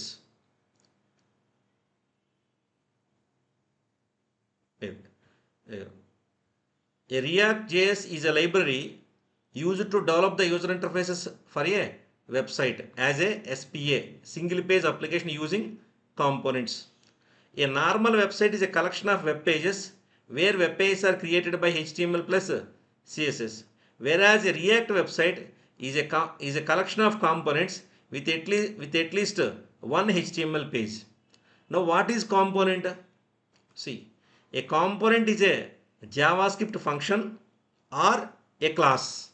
ఇది టెక్నికల్గా కాంపోనెంట్ అంటే ఏంటి అంటే ఇప్పుడు చెప్తున్నాను. ఫంక్షనల్గా డిజైనింగ్ పాయింట్ ఆఫ్ వ్యూలో కనుక చెప్తే, ఒక user interface designing point of వ్యూలో చెప్తే, ఈ లెఫ్ట్ సైడ్ డాష్ బోర్డ్ ఉంది, ఈ లెఫ్ట్ సైడ్ మెనూ ఉంది, ఇది ఒక కాంపోనెంట్. పొలిటికల్ అని ఉంది, ఇది ఒక కాంపోనెంట్. మూవీ అనేది ఒక component which deals with a specific task related to the movies information. Political is a component which deals with a specific which deals with the specific tasks related to the political. Political is a component which deals with the specific tasks related to the political ఇట్లా. So మరి దీన్ని టెక్నికల్గా ఎలా design చేస్తారండి? That is important point. Okay, ఇది designing point of వ్యూలో బాగుంది. ఇది ఒక రెక్టాంగులర్ స్క్వేర్ బేస్డ్ ఒక బిల్డింగ్ బ్లాక్ లాగా ఒక user interface area. Okay, specific component అంటే ఒక ఏరియా అనమాట, ఏ పార్ట్ ఆఫ్ ద పేజ్లో ఒక పార్ట్ని మనం కాంపోనెంట్ అంటాం. ఆ పార్ట్లో యూజర్ ఇంటర్ఫేసెస్ ఉంటాయి, అంటే ఐ మీన్ HTML కోడ్ ఉంటుంది, అన్నీ ఉంటాయి. సో కాబట్టి ఆ పర్టికులర్ పార్ట్ని టెక్నికల్గా ఎలా డిజైన్ చేస్తారు ఒక డెవలపర్గా? You need to know JavaScript. ఒక కాంపోనెంట్ డిజైన్ చేయాలంటే జావా స్క్రిప్ట్ తెలిసి ఉండాలి. ఎందుకని? జావా స్క్రిప్ట్లో ఫంక్షనే మనం ఒక కాంపోనెంట్ కింద క్రియేట్ చేయడానికి ఉపయోగపడుతుంది. లేదా జావా స్క్రిప్ట్లో క్లాస్ వాడాలి. ఓకే, కానీ క్లాస్ని మనం యూజ్ చేయం. ఓకే, రియాక్ట్లో మనం క్రియేట్ చేసేవన్నీ కూడా ఫంక్షనల్ కాంపోనెంట్స్ అంటారు. Class components, functional components. అంటే దాని అర్థం ఏంటంటే components which are created by using JavaScript function or JavaScript class. కానీ మనం యూజ్ చేసేవన్నీ కూడా ఫంక్షనల్ కాంపోనెంట్సే. ఇప్పుడు కాంపోనెంట్ ఇంకో డెఫినేషన్ ఏంటి? A part of the web page. Next, it is independent. Okay, ఒక కాంపోనెంట్ మీద జనరల్గా డిపెండ్ అయ్యి ఉండదు, డిపెండెంట్గా రాయొచ్చు. కానీ ఇక్కడ ఒకసారి జాగ్రత్తగా చూడండి. Is there relation between political and movie? పొలిటికల్కి మూవీకి ఏమైనా సంబంధం ఉందా? Please tell me. No, sir. No. So whenever you are making modifications to the political, it affects to any other components. మూవీకి కానీ లెఫ్ట్ సైడ్ మెనూకి కానీ ఎక్కడ ఏమైనా ఎఫెక్ట్ అవుతుందా నేను పొలిటికల్లో మోడిఫై చేస్తే? No, sir. నో. ఎందుకని? పొలిటికల్ అంటే పొలిటికల్కి సంబంధించినవన్నీ పొలిటికల్లోనే ఉంటాయి. మూవీ అంటే మూవీకి సంబంధించినవన్నీ మూవీ కాంపోనెంట్లోనే ఉంటాయి. కాబట్టి మూవీలో మాడిఫై చేసినప్పుడు మూవీకి సంబంధించినవన్నీ మూవీలోనే ఉంటాయి కాబట్టి, మూవీ కాంపోనెంట్లోనే ఉంటాయి కాబట్టి పొలిటికల్కి ఎఫెక్ట్ అయ్యే అవకాశం లేదు. Right are wrong? ఎందుకంటే రెండింటి మధ్య రిలేషన్ ఏమైనా ఉందా? లేదు. రెండింటి మధ్య రిలేషన్ ఉన్నప్పుడే మనకి ప్రాబ్లం అనేది స్టార్ట్ అవుతుంది. ఇక్కడ రెండింటి మధ్య రిలేషన్ లేదు, పొలిటికల్ కాంపోనెంట్. అందుకే ఇక్కడ నేనేం రాశాను జాగ్రత్త చూడండి. ఇక్కడ a component is independent, isolated and it deals with a specific task. Right wrong? అనొచ్చా అనకూడదా? ఈ పాయింట్స్ అని అనొచ్చా అనకూడదా? I mean can you call a component is a part of the page, it is independent, isolated and it deals with a specific task అని అనొచ్చా అనకూడదా మనం? Yes, sir. ఎస్. నా ఇప్పుడు కాంపోనెంట్ ఏం డీల్ చేస్తుంది? ఇదిగో component is a user interface. ఇప్పుడు మనం మూవీ అన్నాం, మూవీ ఇన్ఫర్మేషన్ చూపించాలంటే మనం ఎలా ప్రజెంట్ చేస్తాం? HTML ద్వారా కదా ప్రజెంట్ చేయాలి. ఇన్ఫర్మేషన్ ఎలా ప్రజెంట్ చేయాలి? HTML ద్వారానే. ఇన్పుట్ దేని ద్వారా తీసుకోవాలి? HTML ఇన్పుట్ కంట్రోల్స్ ద్వారా తీసుకోవాలి. ఫంక్షనాలిటీ ఎలా రైట్ చేయాలి? బటన్ క్లిక్ చేస్తే ఫంక్షన్ ఎగ్జిక్యూట్ అవుతూ ఉంటుంది. Right are wrong? సో కాబట్టి ఫ్రంట్ ఎండ్ UI డిజైన్ చేయాలంటే ఏం కావాలి మనకి?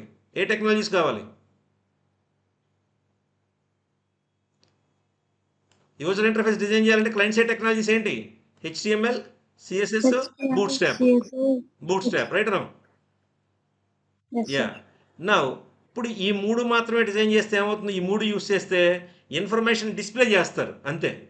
కానీ కొన్నిసార్లు మనం కాంపోనెంట్ ద్వారా ఇన్పుట్ తీసుకోవాల్సి వస్తుంది. అంటే ఇప్పుడు నేను కొత్త మూవీని యాడ్ చేయాలి అంటే ఇన్పుట్ ఇవ్వాలిగా, అంటే ఇన్పుట్.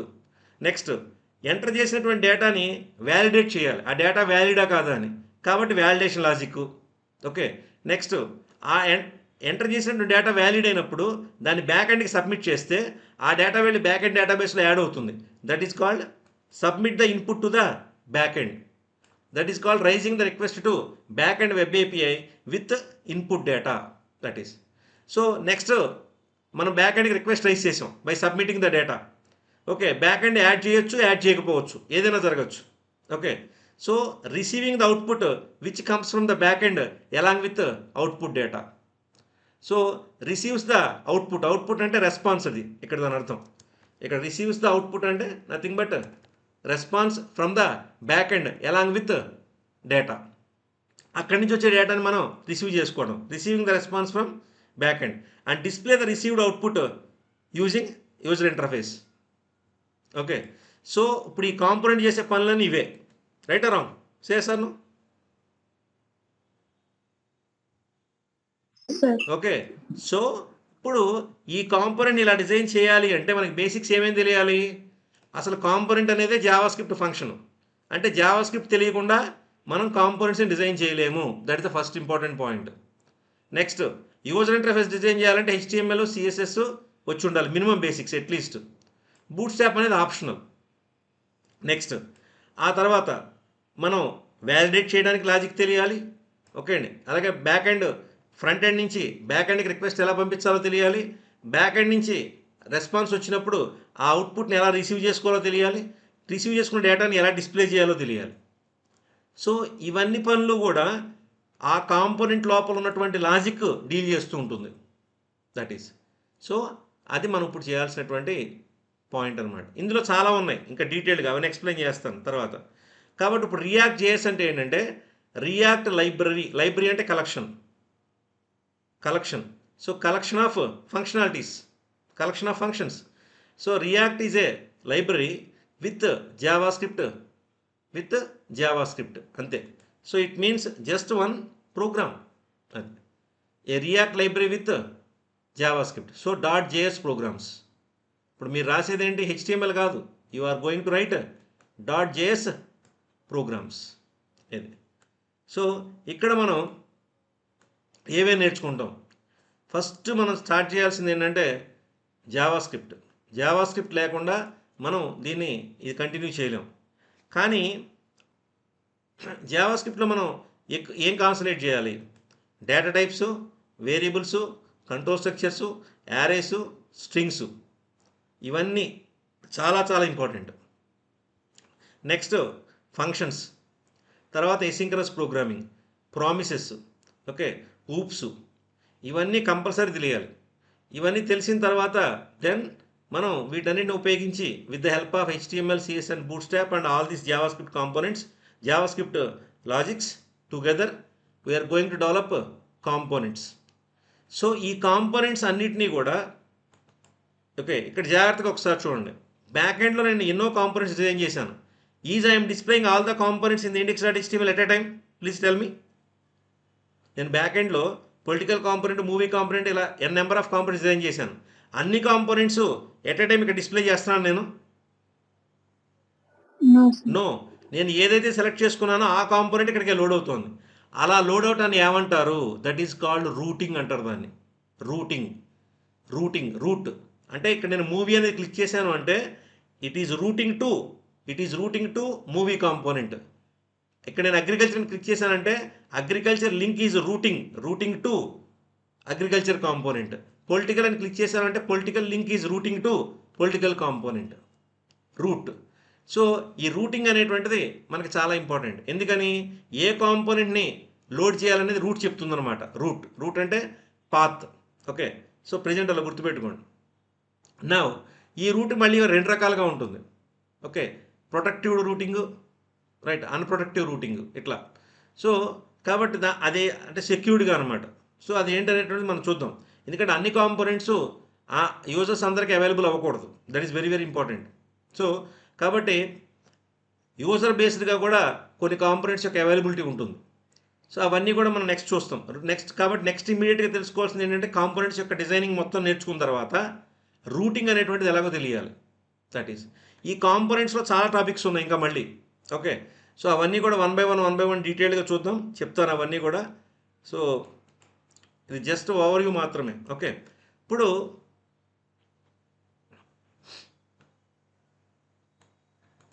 ఇది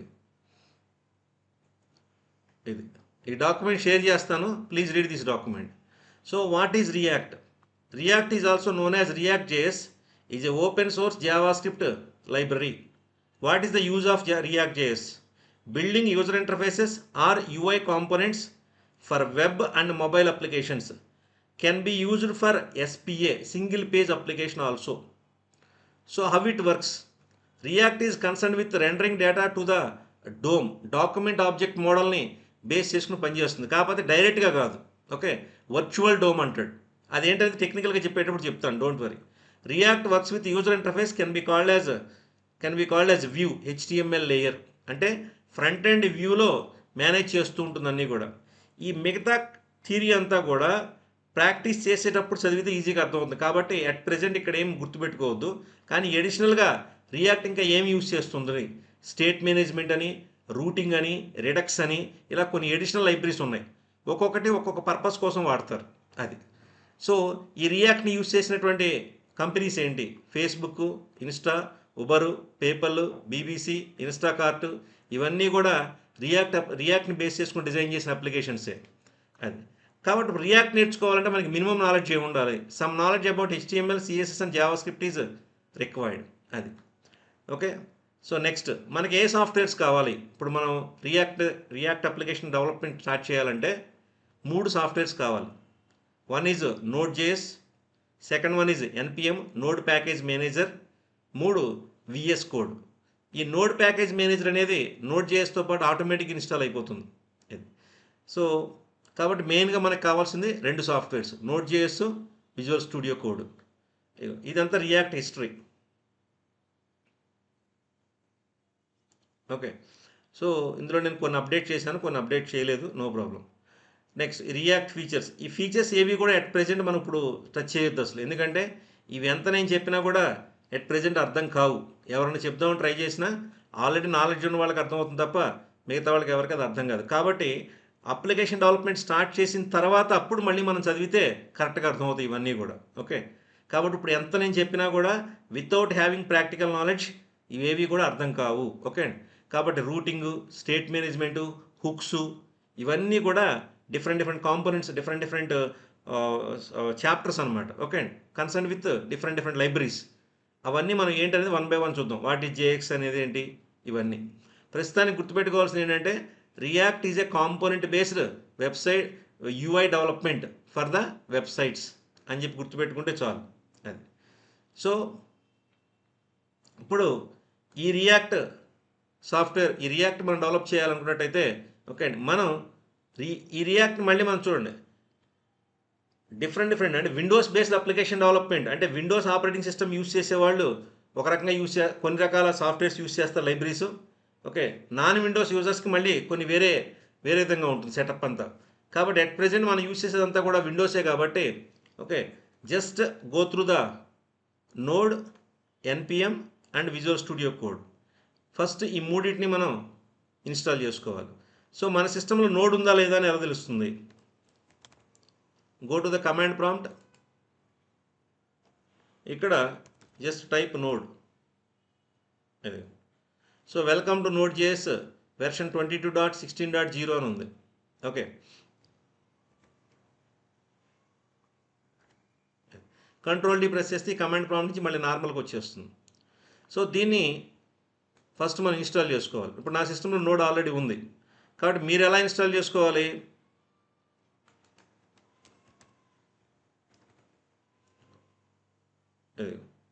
ఇక్కడ లింక్ ఇచ్చాను.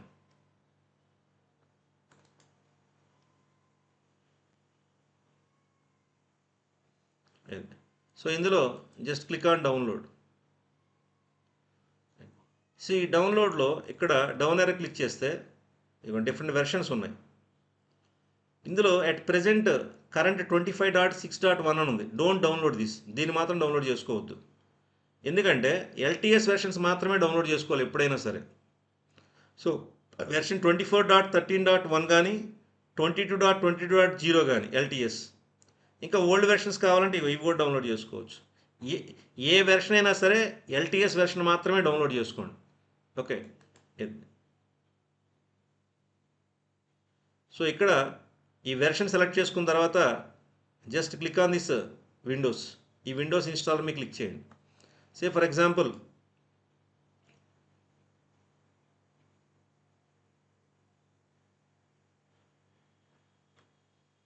సపోజ్ ఈ 3 అవైలబుల్గా ఉన్నాయి. ఒకసారి ఈ 2 20 కూడా LTSలో ఉంది. సో 20 ఉంది, 22 ఉంది అండ్ 24 ఉంది.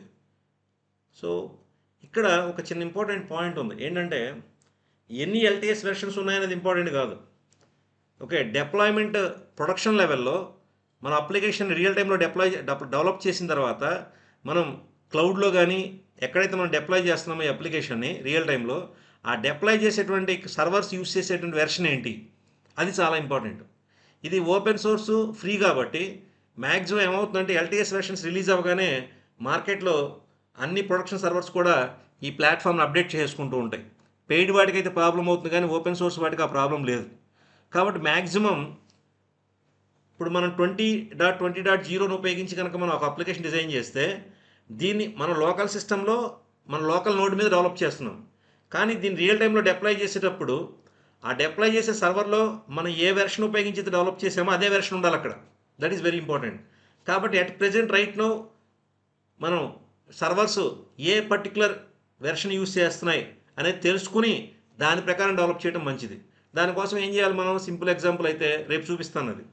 మనం అంటే సపోజ్ మన అజూర్ మీద కనుక మనం అజూర్ ప్లాట్ఫామ్ మీద కనుక మనం మన రియాక్ట్ అప్లికేషన్ డిప్లాయ్ చేసినట్టయితే అజూర్ ప్లాట్ఫామ్లో ఏ నోడ్ వెర్షన్ వాడుతున్నాడో చూసుకుని దాని ప్రకారం మనం ఇక్కడ నోడ్ సెలెక్ట్ చేసుకోవడం అనేది బెటర్.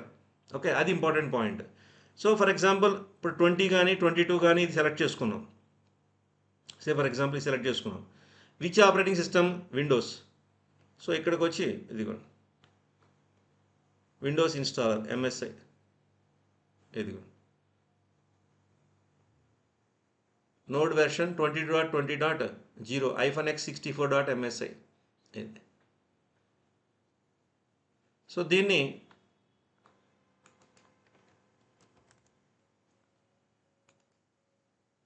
కమాండ్ ప్రాంప్ట్ ఇక్కడ నోడ్ అని టైప్ చేయండి. సో హియర్ ఐఎమ్ విత్ 20.16.0 నా కరెంట్ వెర్షన్. ఎట్ ప్రెజెంట్ ఇప్పుడు ఉన్నటువంటి ఎల్టీఎస్ వెర్షన్ నేను డౌన్లోడ్ చేసింది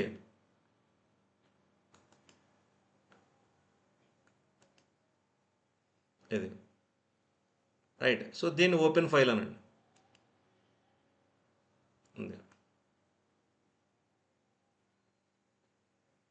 right, click on next, accept.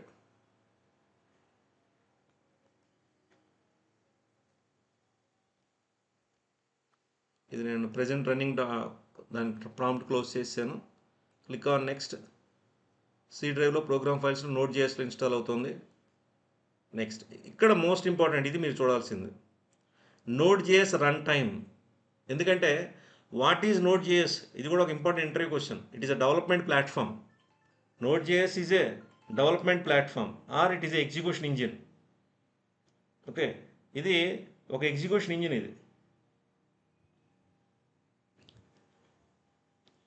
So ఇది ఒక ఎగ్జిక్యూషన్ ఇంజిన్. సో దేనికోసం? జావా స్క్రిప్ట్ని బేస్ చేసుకుని డెవలప్ చేసినటువంటి అప్లికేషన్స్ని ఎగ్జిక్యూట్ చేయడానికి ఉపయోగించేటువంటి execution engine. And while executing or while developing, okay right, develop చేయడానికి కానీ ఎగ్జిక్యూట్ చేయడానికి కానీ చేసేటప్పుడు మనం ఎడిషనల్గా సో మెనీ లైబ్రరీస్ యూస్ చేయాల్సి వస్తుంది. కేవలం అన్నీ మనం సొంతంగా రాసుకున్న జావా స్క్రిప్ట్ ఫంక్షన్సే కాకుండా దెర్ ఆర్ సో మెనీ. ఆ లైబ్రరీస్ అన్నీ కూడా మనకి ఎవరు అవైలబుల్ చేస్తారు? ఇదిగోండి NPM, node package manager, package manager for node.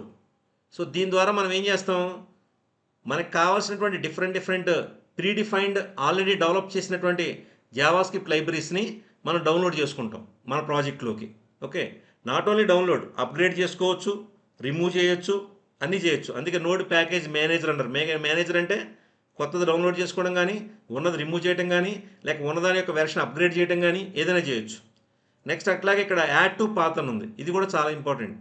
ఈ యాడ్ టు పాత్ అనేది కనుక సెలెక్ట్ చేసుకుంటేనే మీకు నోడ్ కమాండ్స్ని మనం కమాండ్ ప్రాంప్ట్ నుంచి డైరెక్ట్గా ఎగ్జిక్యూట్ చేసుకోవచ్చు. కాబట్టి add to path, click on next. ఇక్కడ ఇట్ గోయింగ్ టు సపోజ్ ఈ చెక్ బాక్స్ సెలెక్ట్ చేసుకుంటే మీకు చాక్లెట్ ఇలాంటివి ఇన్స్టాల్ చేస్తానంటుంది. అలాంటివి ఏం సెలెక్ట్ చేసుకోవద్దు at present. Right, just click on next, install, right, finish. So ఇది నోడ్. వన్స్ ఒకసారి నోడ్ కంప్లీట్ అయిన తర్వాత మళ్ళీ అగైన్ కమాండ్ ప్రాంప్ట్ ఓపెన్ చేసి నోడ్ అని టైప్ చేయండి. See this here, welcome to Node JS 20.20.0. Now type Ctrl+D back. So next ఏం కావాలి మనకి? The next software is NPM. ఆటోమేటిక్గా నోడ్తో పాటే వస్తుంది. Next VS code. సో నా సిస్టంలో ఆల్రెడీ విఎస్ కోడ్ ఉంది. ఇదిగోండి visual studio code.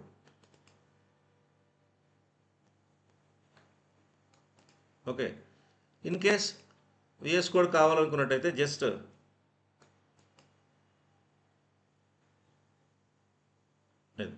download Visual Studio Code for Windows. Click on this.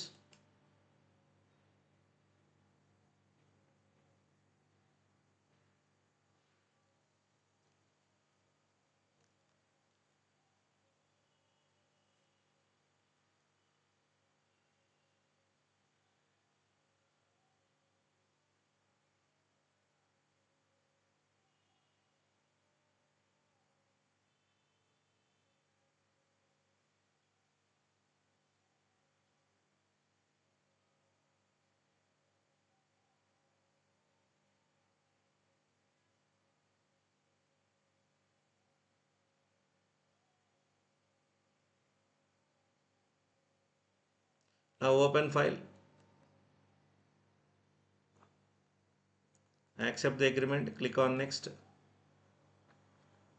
ఇక్కడ డెస్క్టాప్ ఐకాన్ కావాలంటే క్రియేట్ చేసుకోవచ్చు.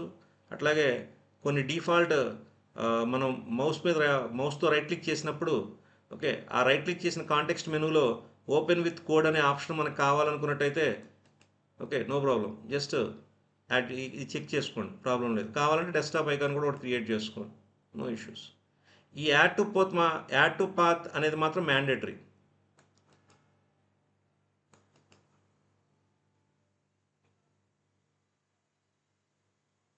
మీరు జస్ట్ ఏది అన్చెక్ చేయకుండా ప్రొసీడ్ అయిపోయినా ప్రాబ్లం లేదు, లేదా ఆ 2 చెక్ బాక్సెస్ సెలెక్ట్ చేసుకున్నా no issues.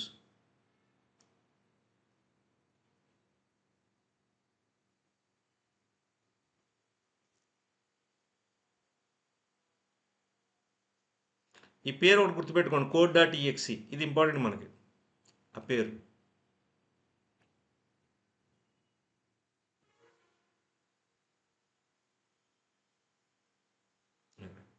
So launch Visual Studio, uncheck this, click on finish.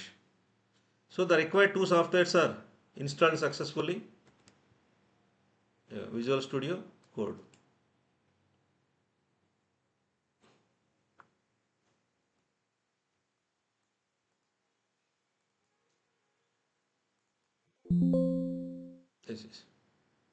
Node.js version చూపిస్తుంది, ఆపరేటింగ్ సిస్టమ్ చూపిస్తుంది, అలాగే V8 అంటే జావాస్క్రిప్ట్ ఎగ్జిక్యూషన్ ఇంజిన్ అనమాట ఇది. ఓకే అండి, ఇది వెర్షన్ 1.1, ఇది మీరు మెయిన్ చూడాల్సింది. 1.1 అప్డేట్ అయింది. Okay, clear. So now your environment is ready to develop the JavaScript application. Okay sorry, ఒక రియాక్ట్ అప్లికేషన్ని జావాస్క్రిప్ట్తో డిజైన్ చేయడానికి అవసరమైన సపోర్టింగ్ ఎన్విరాన్మెంట్ అంతా కూడా రెడీ అయిపోయింది. నా ఇప్పుడు నెక్స్ట్ ఏం చేయాలి? సో నెక్స్ట్ మనం ఒక జస్ట్ ఎ మినిట్, యా అది. సో ఇలా డౌన్లోడ్ చేసుకున్న తర్వాత మనం ఒక రియాక్ట్ అప్లికేషన్ క్రియేట్ చేసుకోవాలి. ఒక రియాక్ట్ ప్రాజెక్ట్ని మనం క్రియేట్ చేయాలి, లేదా రియాక్ట్ అప్లికేషన్ క్రియేట్ చేయాలి. ఒక రియాక్ట్ అప్లికేషన్ క్రియేట్ చేయడానికి అవసరమైనటువంటి సపోర్టింగ్ ఎన్విరాన్మెంట్ అంతా కూడా ఓకే అండి ఎలా క్రియేట్ చేస్తారు? దీనికి 2 రకాల పద్ధతులు ఉన్నాయి. నేను ఓల్డ్ పద్ధతి ఏదైతే ఉందో అదే చెప్తున్నాను, అంటే మోస్ట్ పాపులర్ ఏదైతే ఉందో అదే చెప్తున్నాను. దానికోసం మనకు ఒక కమాండ్ కావాలి, లేదా ఒక లైబ్రరీ కావాలి. ఓకే, దాని పేరే create-react-app. ఓకే, ఈ పర్టికులర్ కమాండ్ ఓకే మనకి at present right time available ఉండదు ఓకే మీ సిస్టంలో. కాబట్టి ఈ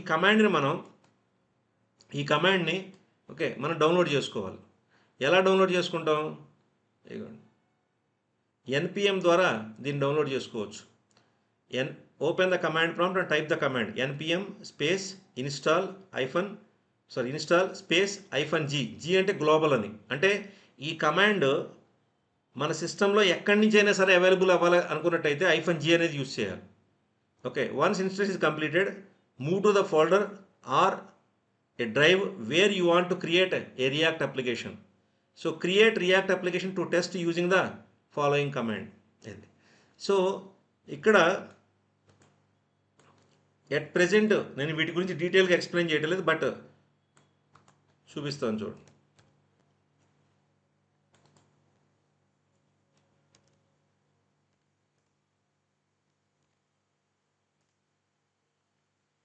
ఇది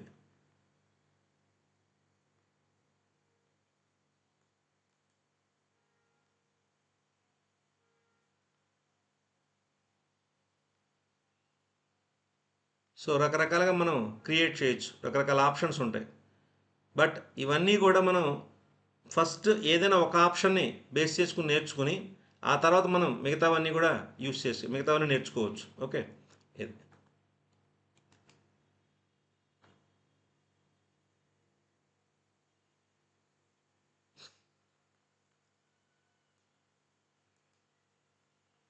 అది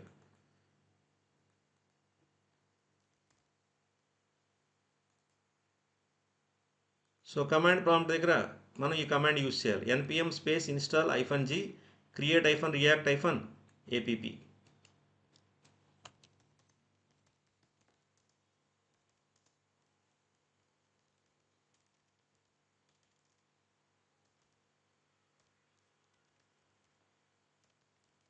ఓకే, జస్ట్ యాజ్ డిస్గా ఇక్కడ నుంచి కాపీ పేస్ట్ అనేది చేసుకోండి, లేదా యాజ్ డిస్గా మీరు డాక్యుమెంట్ యాజ్ డిస్గా ఫాలో అయిపోయినా ప్రాబ్లం ఏం లేదు. Okay, that is. కాకపోతే ఇందులో వెర్షన్ మాత్రం ఓల్డ్ వెర్షన్ ఉంటుంది, ఎందుకంటే it is I prepared it okay few months ago, that is. So npm install -g, see this one, space -g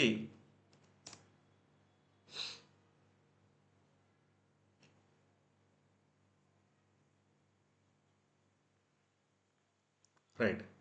So 4 see here added 64 packages in 4 seconds.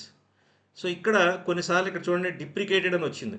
Okay, don't worry about that. Deprecate అంటే ఏంటని అర్థం, కొన్ని లైబ్రరీస్ని మనం support చేయట్లేదు అని అర్థం, అది దాని అర్థం, అంత మించి ఏం లేదు. Okay right. ఎనీవే నా ఇప్పుడు మనం ఒక రియాక్ట్ అప్లికేషన్ క్రియేట్ చేయాలి. ఎట్లా? మోస్ట్ ఇంపార్టెంట్ పాయింట్ ఏంటంటే మీ రియాక్ట్ ప్రాక్టీసెస్కి సిస్టంలో ఒక లొకేషన్ ఫిక్స్ చేసుకోండి ఎప్పుడైనా సరే.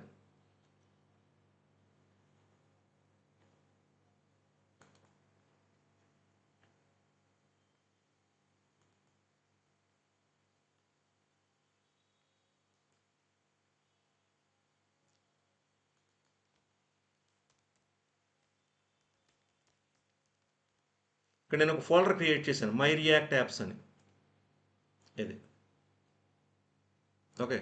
ఇప్పుడు మనం ఒక స్కూల్ కానీ ఒక హాస్పిటల్ కానీ లేదంటే ఏదైనా ఒక సిస్టమ్ కోసం ఒక రియాక్ట్ అప్లికేషన్ డిజైన్ చేస్తుంటే దాని పేరుతో మనం ఒక ఫోల్డర్ ఒక అప్లికేషన్ క్రియేట్ చేసుకోవాలి. అంటే ఒక ఫోల్డర్, ఆ ఫోల్డర్లోనే మొత్తం టోటల్ రియాక్ట్ అప్లికేషన్ సంబంధించిన ప్రాజెక్ట్ స్ట్రక్చరు, రన్నింగ్ ఎన్విరాన్మెంట్ మొత్తం అంతా క్రియేట్ అవుతుంది.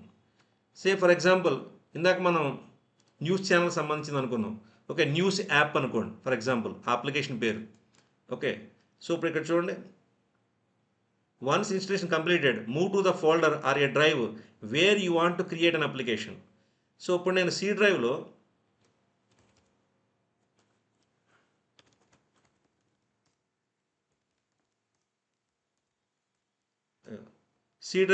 ఏ ఫోల్డర్లో నేను రియాక్ట్ అప్లికేషన్ క్రియేట్ చేయదలుచుకున్నాను, మై రియాక్ట్ యాప్స్, ఇది ఇక్కడ.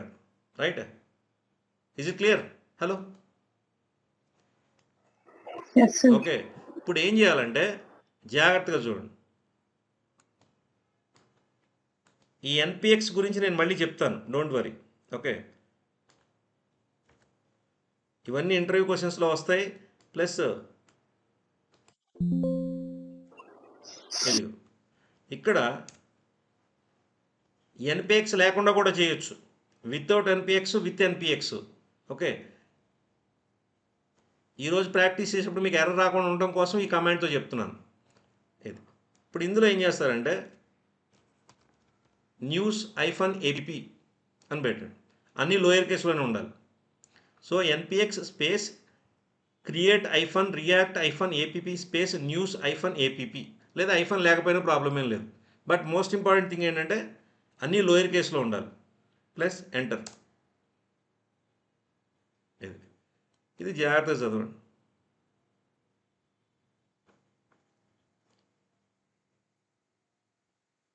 Creating a new React app in C drive, my React యాప్స్లో న్యూస్ -app అనే దాంట్లో ఒక రియాక్ట్ అప్లికేషన్ క్రియేట్ చేస్తుంది.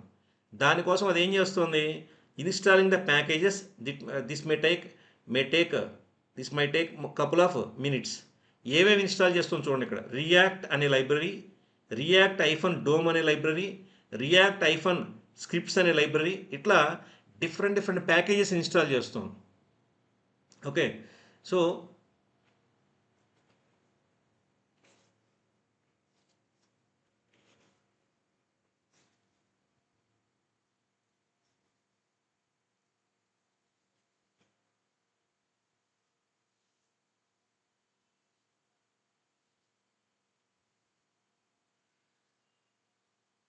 ఇది అట్లీస్ట్ మన యొక్క నెట్ స్పీడ్ని బట్టి మేబీ 2 to 3 minutes కూడా పడుతుంది.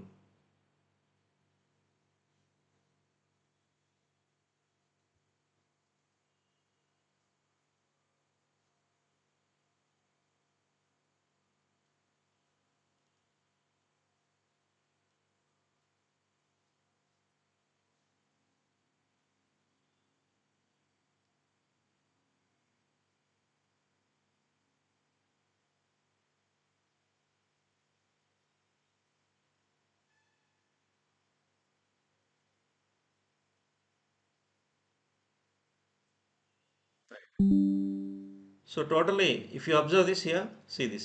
It added 1295 packages in 2 minutes. So successfully created. ఇప్పుడు మన అప్లికేషన్ రన్ చేయాలంటే we need to use npm start అనే కమాండ్ యూజ్ చేయాలి. అదేం చేస్తుంది, మన వెబ్ అప్లికేషన్స్ అన్ని దేని మీద రన్ అవుతాయి, జనరల్గా వెబ్ సర్వర్ మీద రన్ అవుతాయి. సో ఒక సర్వర్ కావాలి మనకి, ఆ సర్వర్లో ఈ పర్టికులర్ వెబ్ అప్లికేషన్ని ఈ మనం క్రియేట్ చేసిన ఈ రియాక్ట్ అప్లికేషన్ని ప్లేస్ చేయాలి. ఇప్పుడు మనం క్రియేట్ చేసిన రియాక్ట్ అప్లికేషన్ అంటే దాని అర్థం ఏంటి, రియాక్ట్ వెబ్సైట్ అని అర్థం. న్యూస్ యాప్ అనే పేరుతో ఒక వెబ్సైట్ క్రియేట్ చేసింది అది. ఓకే, కాబట్టి రియాక్ట్ వెబ్సైట్ అంటే డెఫినేషన్ ఏంటి, మళ్ళీ ఏం చెప్పాను, a collection of components with one web page అని చెప్పాను కదా, అది ఇక్కడ ప్రూవ్ అవుతుంది. ఇందులో మినిమం ఒక కాంపోనెంట్ ఒక పేజ్ ఉంటాయి. న్యూస్ -app అనేటువంటి ఈ పర్టికులర్ రియాక్ట్ వెబ్సైట్లో రైట్ నౌ ఒక పేజీ ఒక కాంపోనెంట్ ఉంటాయి. ఓకే, సో దీనికి ఈ పర్టికులర్ స్ట్రక్చర్ని మన న్యూస్ అప్లికేషన్కి అనుగుణంగా మార్చుకోవాలి. ఈ న్యూస్ యాప్ అనేది ఫ్రంట్ ఎండ్ పబ్లిక్ యూజర్కి సంబంధించినటువంటి న్యూస్ ప్రాజెక్టా, లేక అడ్మిన్ డాష్బోర్డ్కి సంబంధించిన న్యూస్ ప్రాజెక్ట్ అనేది మీరు డిజైన్ చేస్తే దాని మీద ఆధారపడి ఉంటుంది. ఓకే, ఇప్పుడు దీన్ని ఎలా రన్ చేయాలి, ఇదిగో ఇక్కడ వాడు ఏం చెప్తున్నాడు చూడండి. First you need to move to that folder. Okay, cd news -app ఇదిగో dr అనండి, ఇదిగో. ఓకే, ఈ ప్రాజెక్ట్ మనం VS కోడ్తో కూడా చూడొచ్చు, జస్ట్ చూపిస్తాను చూడండి. ఇక్కడి నుంచి రన్ చేయొచ్చు, VS కోడ్ నుంచి కూడా రన్ చేయొచ్చు. దీన్ని VS కోడ్ ఓపెన్ చేసి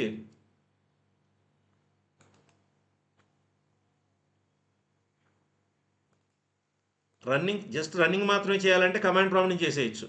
కానీ ప్రాజెక్ట్ మోడిఫై చేయాలి కాబట్టి ఫైల్లో ఓపెన్ ఫోల్డర్లో మనం ఎక్కడ క్రియేట్ చేసాం, C డ్రైవ్లో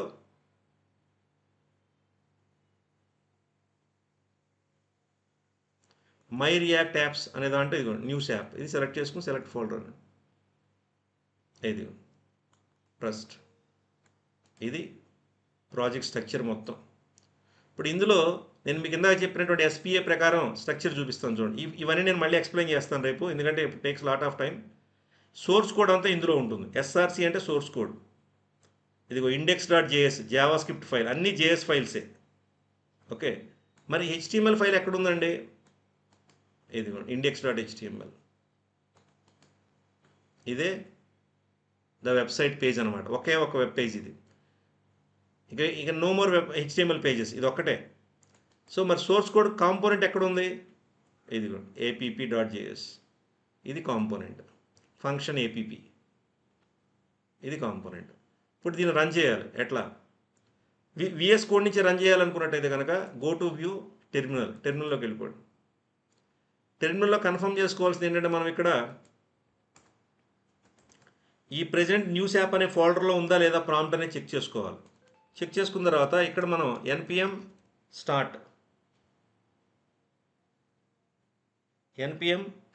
అనాలి. npm start స్క్రిప్ట్ని ఎగ్జిక్యూట్ చేసేటప్పుడు వచ్చినటువంటి ప్రాబ్లమ్ని సాల్వ్ చేయడానికి మనం పవర్షెల్ కమాండ్ ప్రాంప్ట్ని అడ్మినిస్ట్రేటర్ మోడ్లో ఓపెన్ చేసి ఈ ఫాలోయింగ్ కమాండ్ని మనం ఎగ్జిక్యూట్ చేయాలి. ఎగ్జిక్యూట్ చేస్తే ఆటోమేటిక్గా ఆ స్క్రిప్టింగ్ ఎగ్జిక్యూషన్ ప్రివిలేజెస్ అనేటువంటివి ఆటోమేటిక్గా మారుతాయి. మారినప్పుడు ఆటోమేటిక్గా ఈ స్టార్ట్ అనేటువంటి స్క్రిప్ట్ ఎగ్జిక్యూట్ అవ్వడానికి మనకి పర్మిషన్ అనేటువంటిది గ్రాంట్ చేయబడుతుంది. ఓకే ఓకే కమాండ్ ప్రాంప్ట్ నుంచి రన్ చేయండి. ఫస్ట్ చూద్దాం ఇక్కడ ఇదిగో దిస్ ఈజ్ ద అవుట్పుట్. ఇది ఇప్పుడు ప్రెజెంట్ వెబ్సైట్ అనమాట. ఓకే డిఫాల్ట్గా రన్ అవుతున్నటువంటి వెబ్సైట్. ఇందులో index.html అనే పేజ్ నుంచి వచ్చిన అవుట్పుట్ ఇది. ఇందులో ఒక యాప్ అనేటువంటి కాంపోనెంట్ ఏదైతే ఉందో ఆ కాంపోనెంట్ యొక్క అవుట్పుట్ ఇది. That's all. ఇప్పుడు ఈ కాంపోనెంట్ అన్ని రిమూవ్ చేసి మనం మన ప్రాజెక్ట్ని మన ప్రాజెక్ట్ మన క్లయింట్కి తగ్గట్టుగా మన రిక్వైర్మెంట్స్కి తగ్గట్టుగా ఇవన్నీ మోడిఫై చేసుకోవాలి అంటే ఫస్ట్ ఇవన్నీ అర్థం చేసుకోవాలి మనం. ఈ ఎస్ఆర్సి అనే ఫోల్డర్ ఏంటి, పబ్లిక్ అనే ఫోల్డర్ ఏంటి, నోడ్ మాడ్యూల్స్ అనేది ఏంటి, ఓకే ఈ ప్యాకేజ్ డాట్ జేసన్ ఏంటి, package hyphen lock dot JSON ఏంటి, ఇవన్నీ ఓకే. సో ఇట్లా ఫస్ట్ చెక్ చేసుకుని ఇక్కడ స్టెప్స్ ఇచ్చాను, స్క్రీన్ షాట్ సహా ఇచ్చాను. రైట్ ఇక్కడ నేను డెమో అనే పేరుతో క్రియేట్ చేశాను న్యూస్ ఛానల్ బదులు. ఓకే సిరీస్ ఇక్కడ నేను ఈ డ్రైవ్లో క్రియేట్ చేశాను డైరెక్ట్గా. రైట్ అలా కాకుండా ఇది. సో ఇట్లా first create a basic environment to develop the react applications using Java script. So ఇందులో మన జావా స్క్రిప్ట్ రియాక్ట్ రెండు కలిపి ప్యారలల్గా నేర్చుకుంటూ వెళ్ళాలి. ఎందుకంటే జావా స్క్రిప్ట్ ఫండమెంటల్స్ తెలియకుండా రియాక్ట్ అప్లికేషన్స్ మనం డెవలప్ చేయలేము, కుదరదు. That is very very important point. Okay clear. ఎందుకంటే మినిమం బేసిక్ నాలెడ్జ్ ఉండాలి, కంపల్సరీ ఫంక్షన్స్ వరకైనా తెలిసి ఉండాలి జావా స్క్రిప్ట్ గురించి.